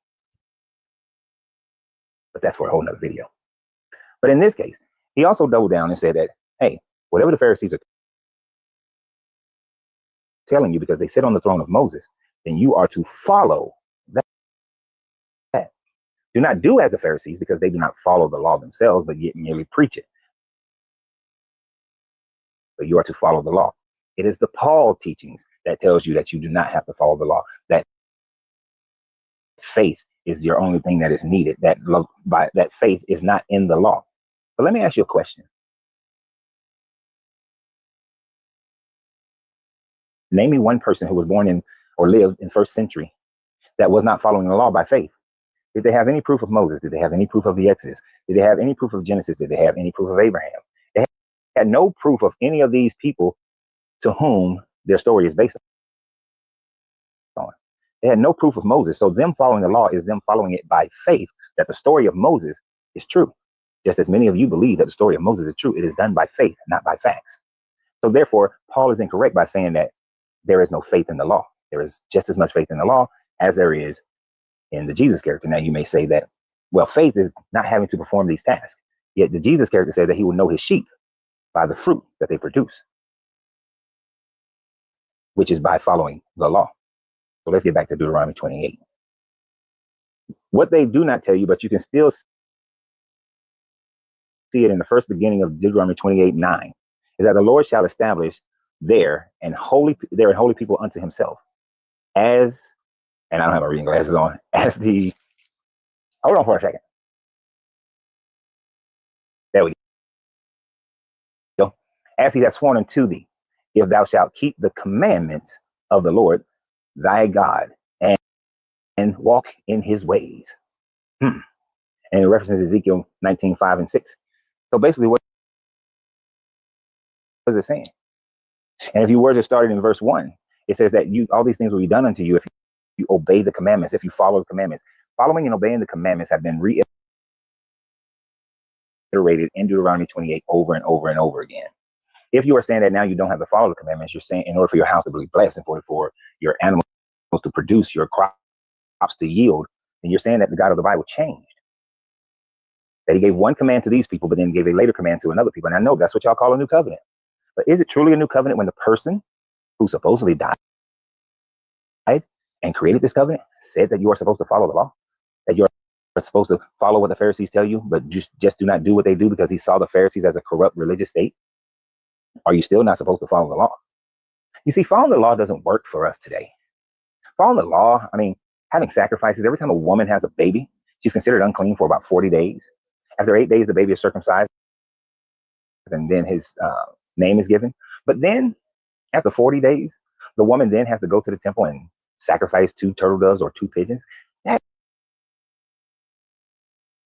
just doesn't fit our world today. The same way that, scapegoat every year for atonement, the same way that, there's a sacrificial lamb during Passover, the same way that every time someone murders someone and it's a manslaughter, that we create and build sanctuary cities so that people don't go out and kill them. The same way that if a woman is thought to have gotten pregnant by another man, that her husband gives her a magic potion to see if she has a miscarriage. The same way that it says that if a young woman is not a virgin on her wedding night, that she gets stoned to death in front of her father's house. Or you produce the evidence of her virginity by putting a cheesecloth up under her to make sure she bleeds on her first time having sex. And if she doesn't bleed, she's not a virgin. Even though we know that 46% of women, only 46% of women bleed the first time. You see, the Bible just simply does not match up to science. And we know it certainly doesn't match up to our culture today. Maybe you don't boil a baby cow in its mother's milk. Okay, that's an easy one. But to declare a woman unclean every time she goes through her menstrual cycle, and the man can't touch anything that she touches, and everything that she touches sits on, is unclean. Levitical marriages. My brother gets married to a woman, he dies. He does not produce children with her, but I have not had a woman betrothed to me, so I have to marry her. And then my son, if she bursts out a son, that son is my brother's child. Yeah, that's not going to work today. Not in our culture. You see, culture is what created the whole Paul doctrine.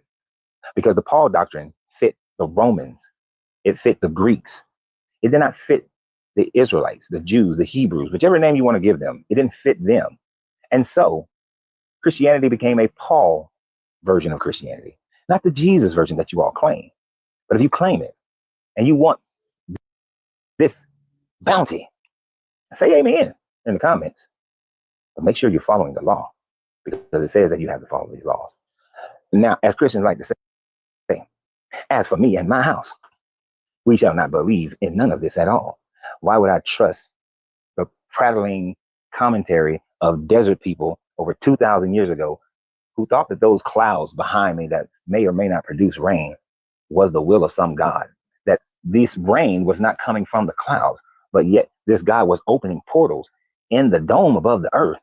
And those portals allowed the water that is above the earth to pour down. And that's where rain comes from. Yeah, I'm going to trust them on they understood and knew, and some God came and talked to them. Yeah, no. Trust a group of people who thought that the sins of a father is passed down to the son, but then God later changed his mind. I'm going to trust them that you're accountable for your father's misdeeds. No. That a woman doesn't have agency to determine whom she wants to marry, whom she doesn't. No, we're not going with that.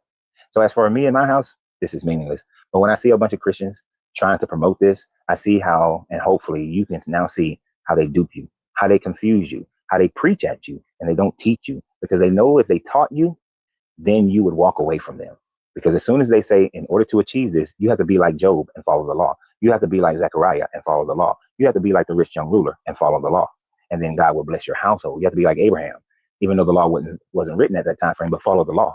And you will be able to be like Abraham and be blessed, and like Isaac and like Jacob, and so on and so forth. They know that the Bible teaches that those who follow the law are the ones who reap the benefits. And isn't it weird? We live in a society where those who don't follow the law actually reap the benefits that it promises. Ain't that something? So always remember, you have to free yourself to be yourself, because your greatness is non-negotiable. Good journey, good vibrations.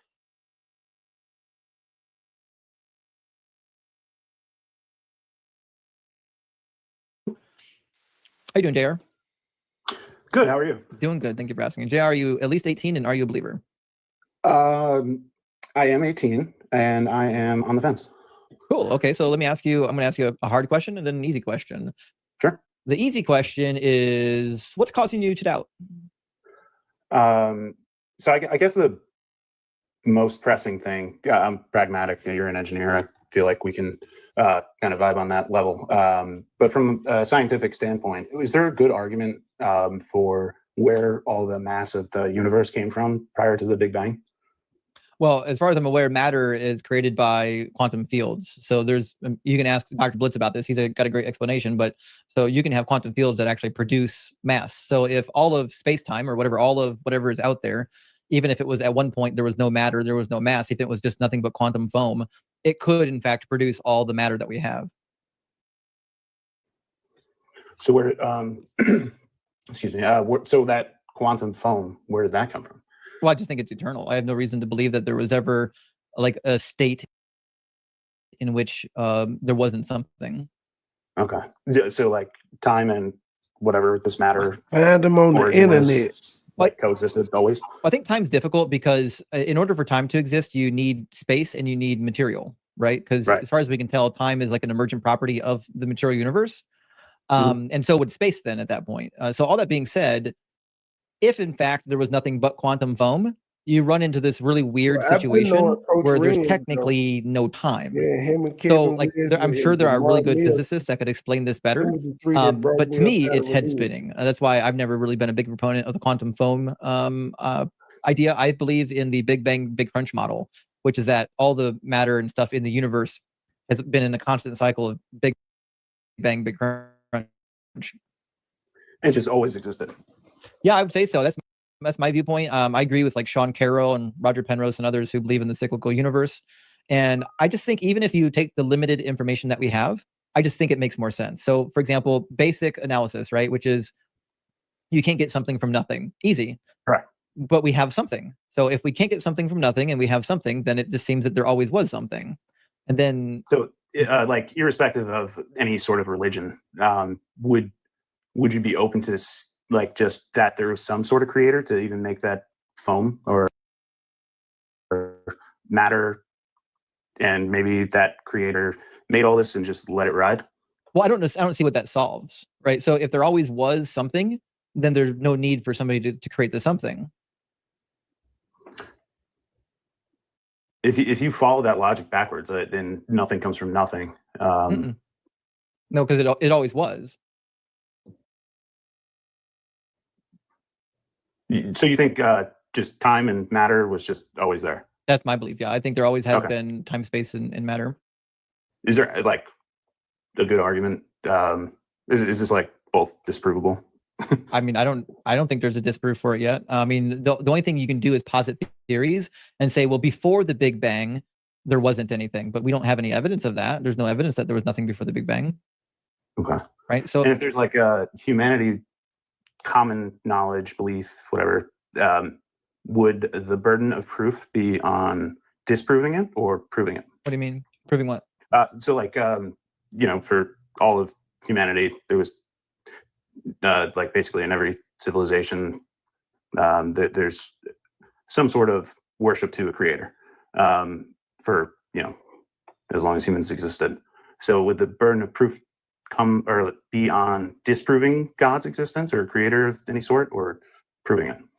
I think a little bit of both. So, for example, if you're a Christian and you say that the Christian God is real, I mean, the burden of proof is going to be on you. Now, if I'm making a claim here, my claim specifically is that your God is imaginary, assuming that the people I'm talking to have a specific God, like Allah or Vishnu or Jesus. And I actually do have arguments that lead with the conclusion or end in the conclusion that the God isn't real. So, like, I can actually back up my claim. Now, that being said, the theists who get up here and talk to me, they actually can't back up their claims. So, I mean, I think there's a burden of proof going both ways. I would only add one more thing, though, is then when we're talking about things that we clearly don't have evidence for, it's always more reasonable to reserve judgment on the thing existing. Like if I said there's an invisible teapot circling Earth, it's just been in orbit for the last 500 years. Like I think the most logical thing to do is say, yeah, that doesn't seem right to me. I'm not going to believe that until I see evidence of it.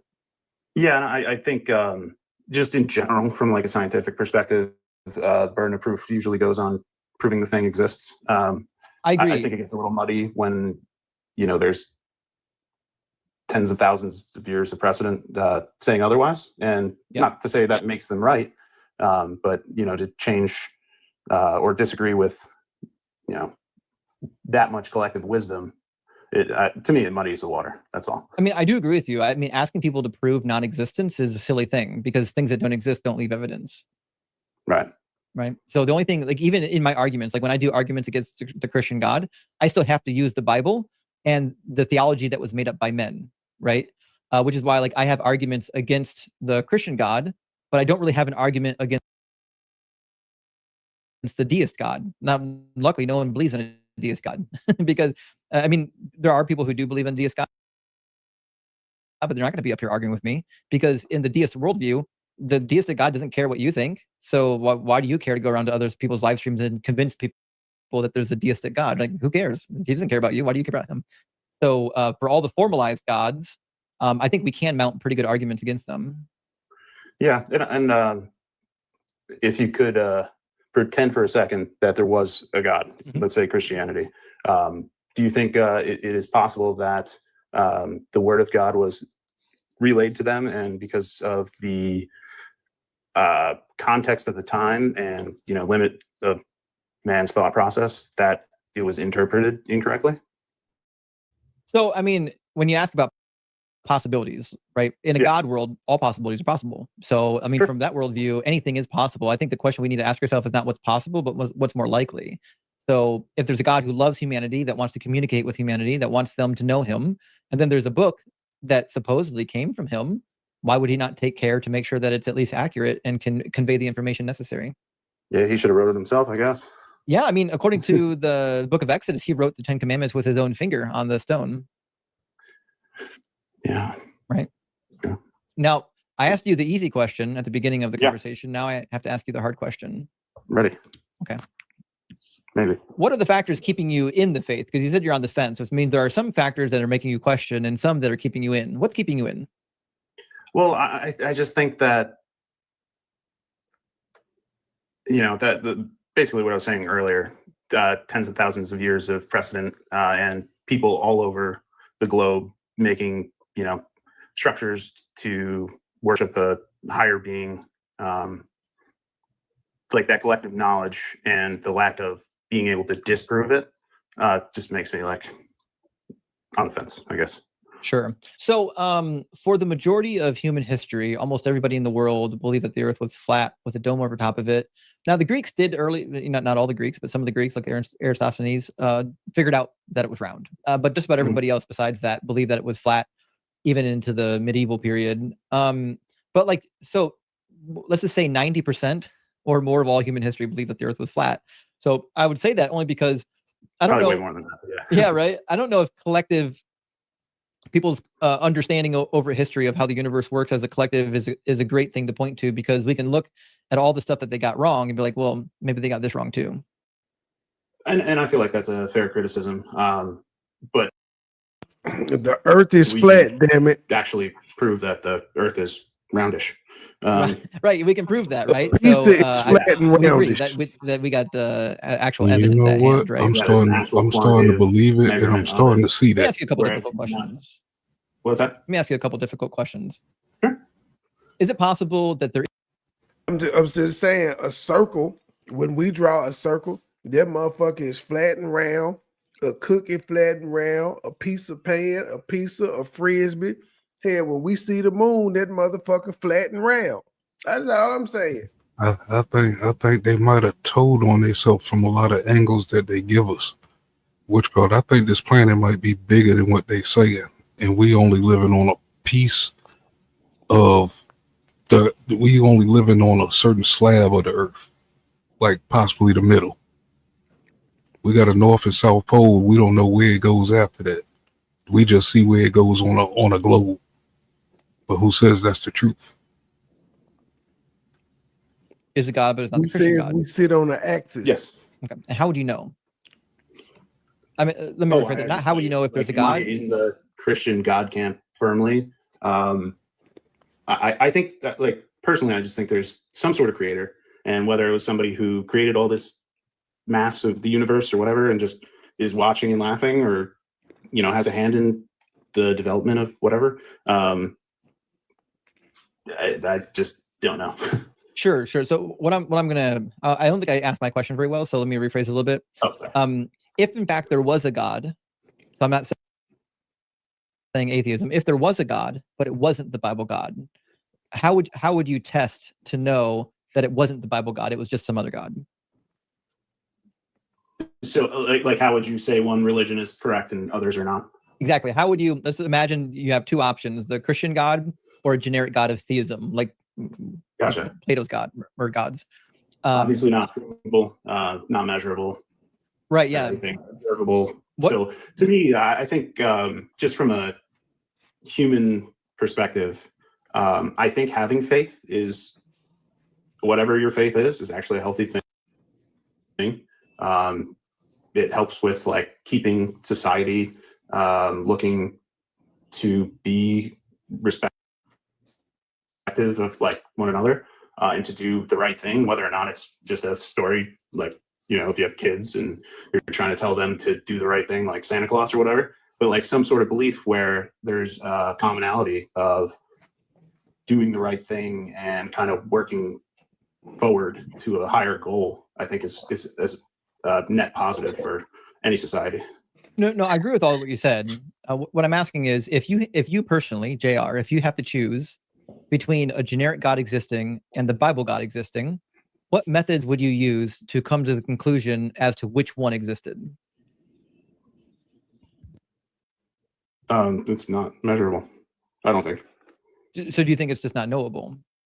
Yeah, I just if there is a creator, or all powerful, all knowing, whatever, the creator, just say you don't care. We would be able to grasp the concept of it.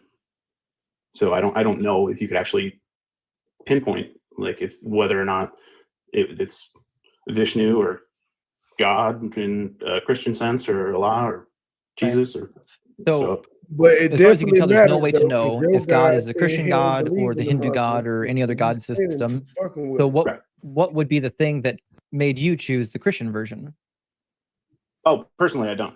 Okay, I think actually just from like a historical perspective, you believe Jesus exists, right? I do. Like Yeah. he was a person. Mhm.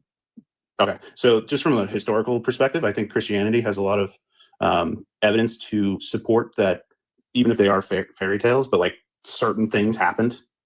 Not that other religions don't, but I think from an evidence-based perspective, I think they have the most documented What have you things. compared them to?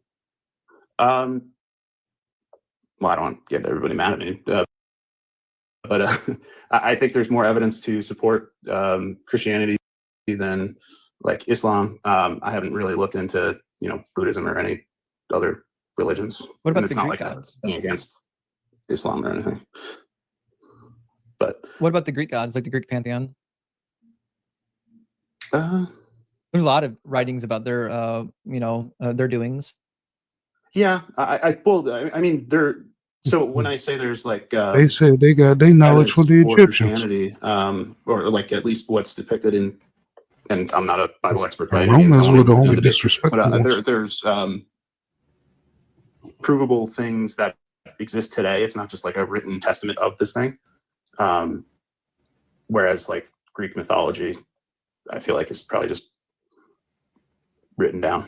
We've got written testimony of actual deities. In fact, even Josephus mentions the lineage of Hercules. We actually got quite a bit of documentation for what the Greek gods were up to. I think the difference is you read the historians like Tacitus, maybe, or perhaps Suetonius, and you think that it's just mythology, but these were history writers. But I would say the same for the Bible. I think what Tacitus and Suetonius were doing is the same thing that the gospel authors are doing. I think they're that's fair.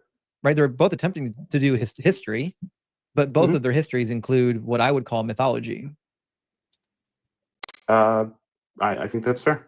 Right. So here's what I think. I think if we're going to weigh something to be truthful or not, like you pointed to, the reason why you would land on Christianity versus anything else is because of the evidence. I agree.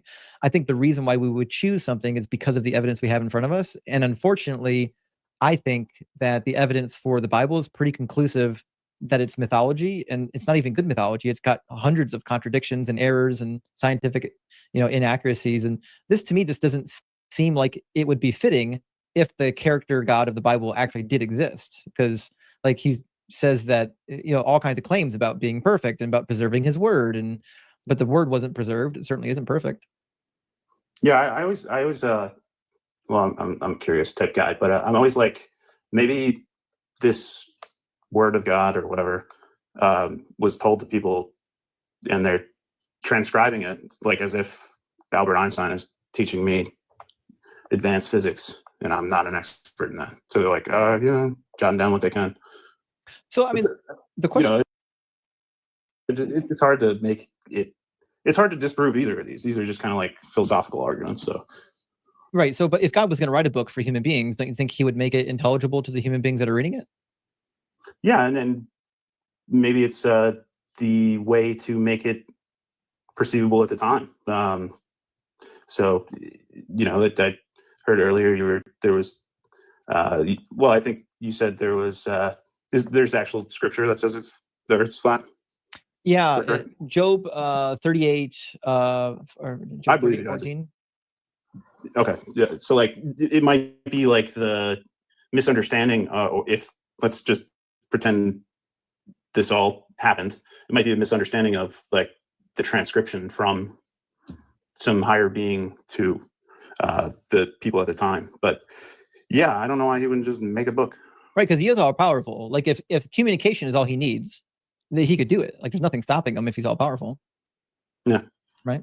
No, totally makes sense. And let me ask you, we're going to do one more inquiry. Let's talk a little bit about what's traditionally known as the problem of evil.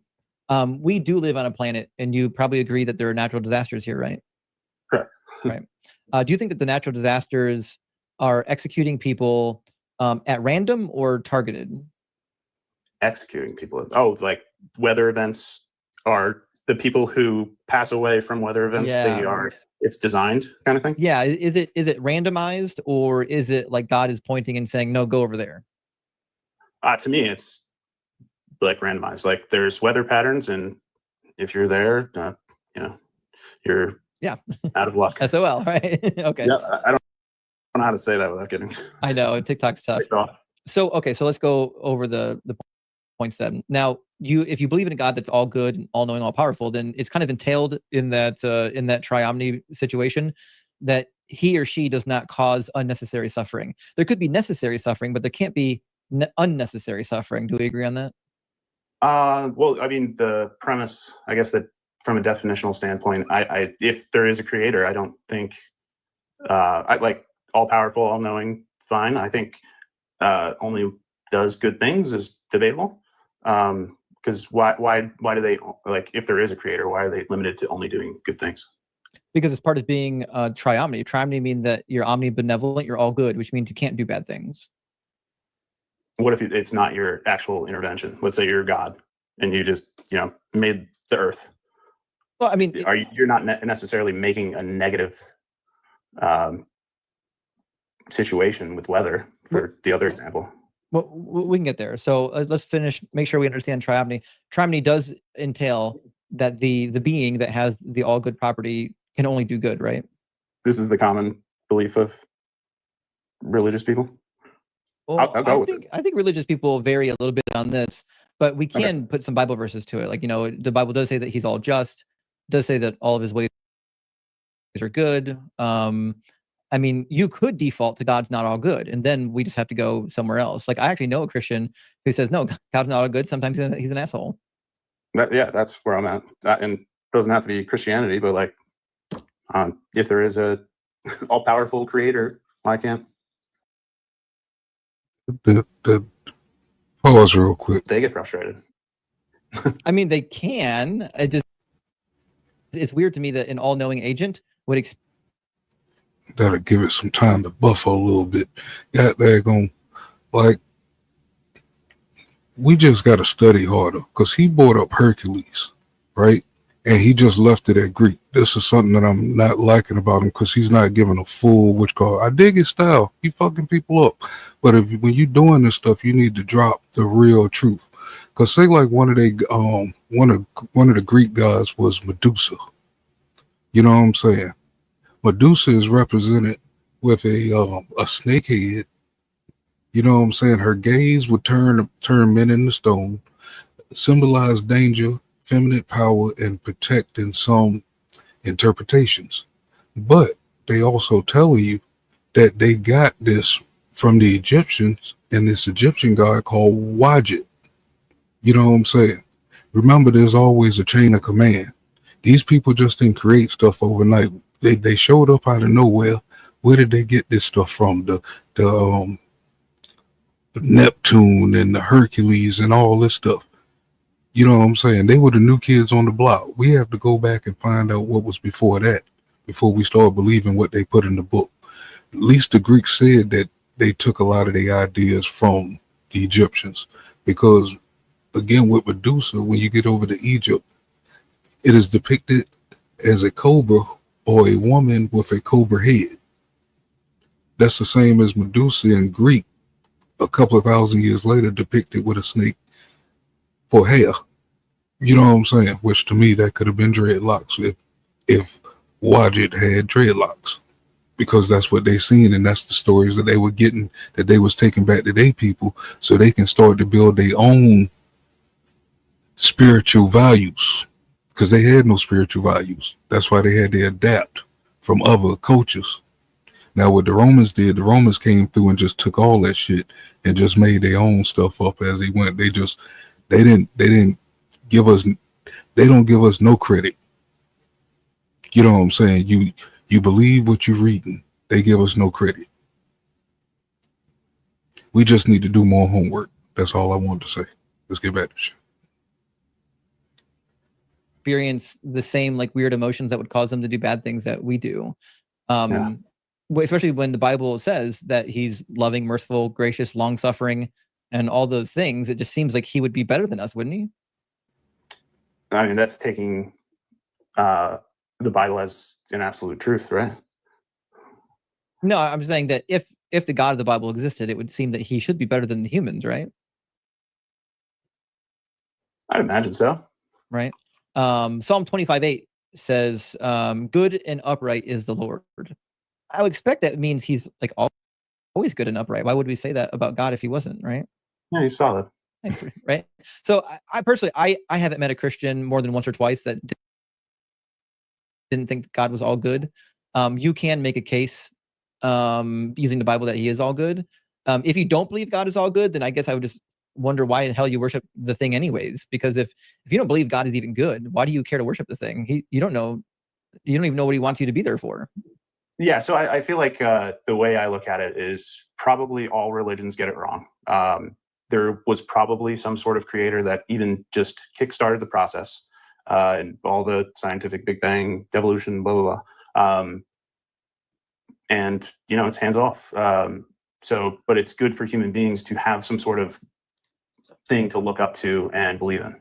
Okay, so we'll try to circle the wagon, and then I'll have to move on to another guest because I got time for one more. But so the point that I'm getting at is the fact that there are earthquakes, hurricanes, volcanoes, and other things on the planet seems to be more parsimonious with the idea that we're living in a planet of chaos, not that a loving God created us, because I can't see why a loving God would randomly execute 100,000 people a year in natural disasters. Did you have a question in there?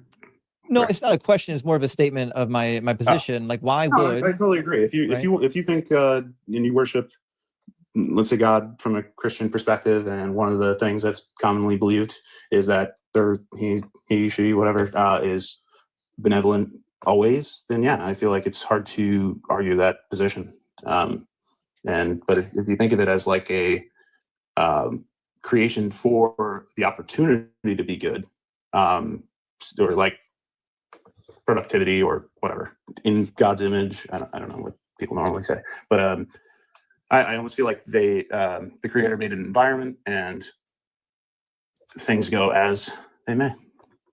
If God is not good, why worship him? Why care about him? I think it's healthy for humans to have something to look forward to, even if it's not good. Like, that sounds like Stockholm syndrome. It's like, I'm looking forward to going home to my abusive husband. Well, I mean, I think you can worship the good parts of, like, I feel like you can admire even people from history, like Thomas Jefferson, right? He had slaves. It was common at the time. It's terrible practice today, but it was common at the time, and he did tons of good things for the United States, and that's why we're here today. So he's not perfect, but like, you can admire Thomas Jefferson or Christopher Columbus or whatever. But I wouldn't worship them. Like, I wouldn't. No. You know what I mean? Like, I just think having a belief in like a higher power is healthy for humans. Sure, but what if the higher power is an asshole? Well, you better pray to him so he doesn't kill you. What if the higher power is more like a satanic figure that murders like his little play toys, and he's down here like a kid in the sandbox? It certainly could be. Right? You want to be on his good side, though, right? No, I wouldn't. I'd give him the finger. That's just me. But it's been a pleasure. Absolutely polite. Jared, thanks for talking to me. Thanks for being polite. You were a treat. Thanks, man. Cheers. Best of luck on your journey. Thanks. He's a nice guy. All right, y'all. That's all I got. To the next episode. Yeah, buddy. Little challenge. Big voice. We out. Peace. Low key, niggas hating cause they don't want no beef. State gang, true sippers, bitch, I bet we don't eat.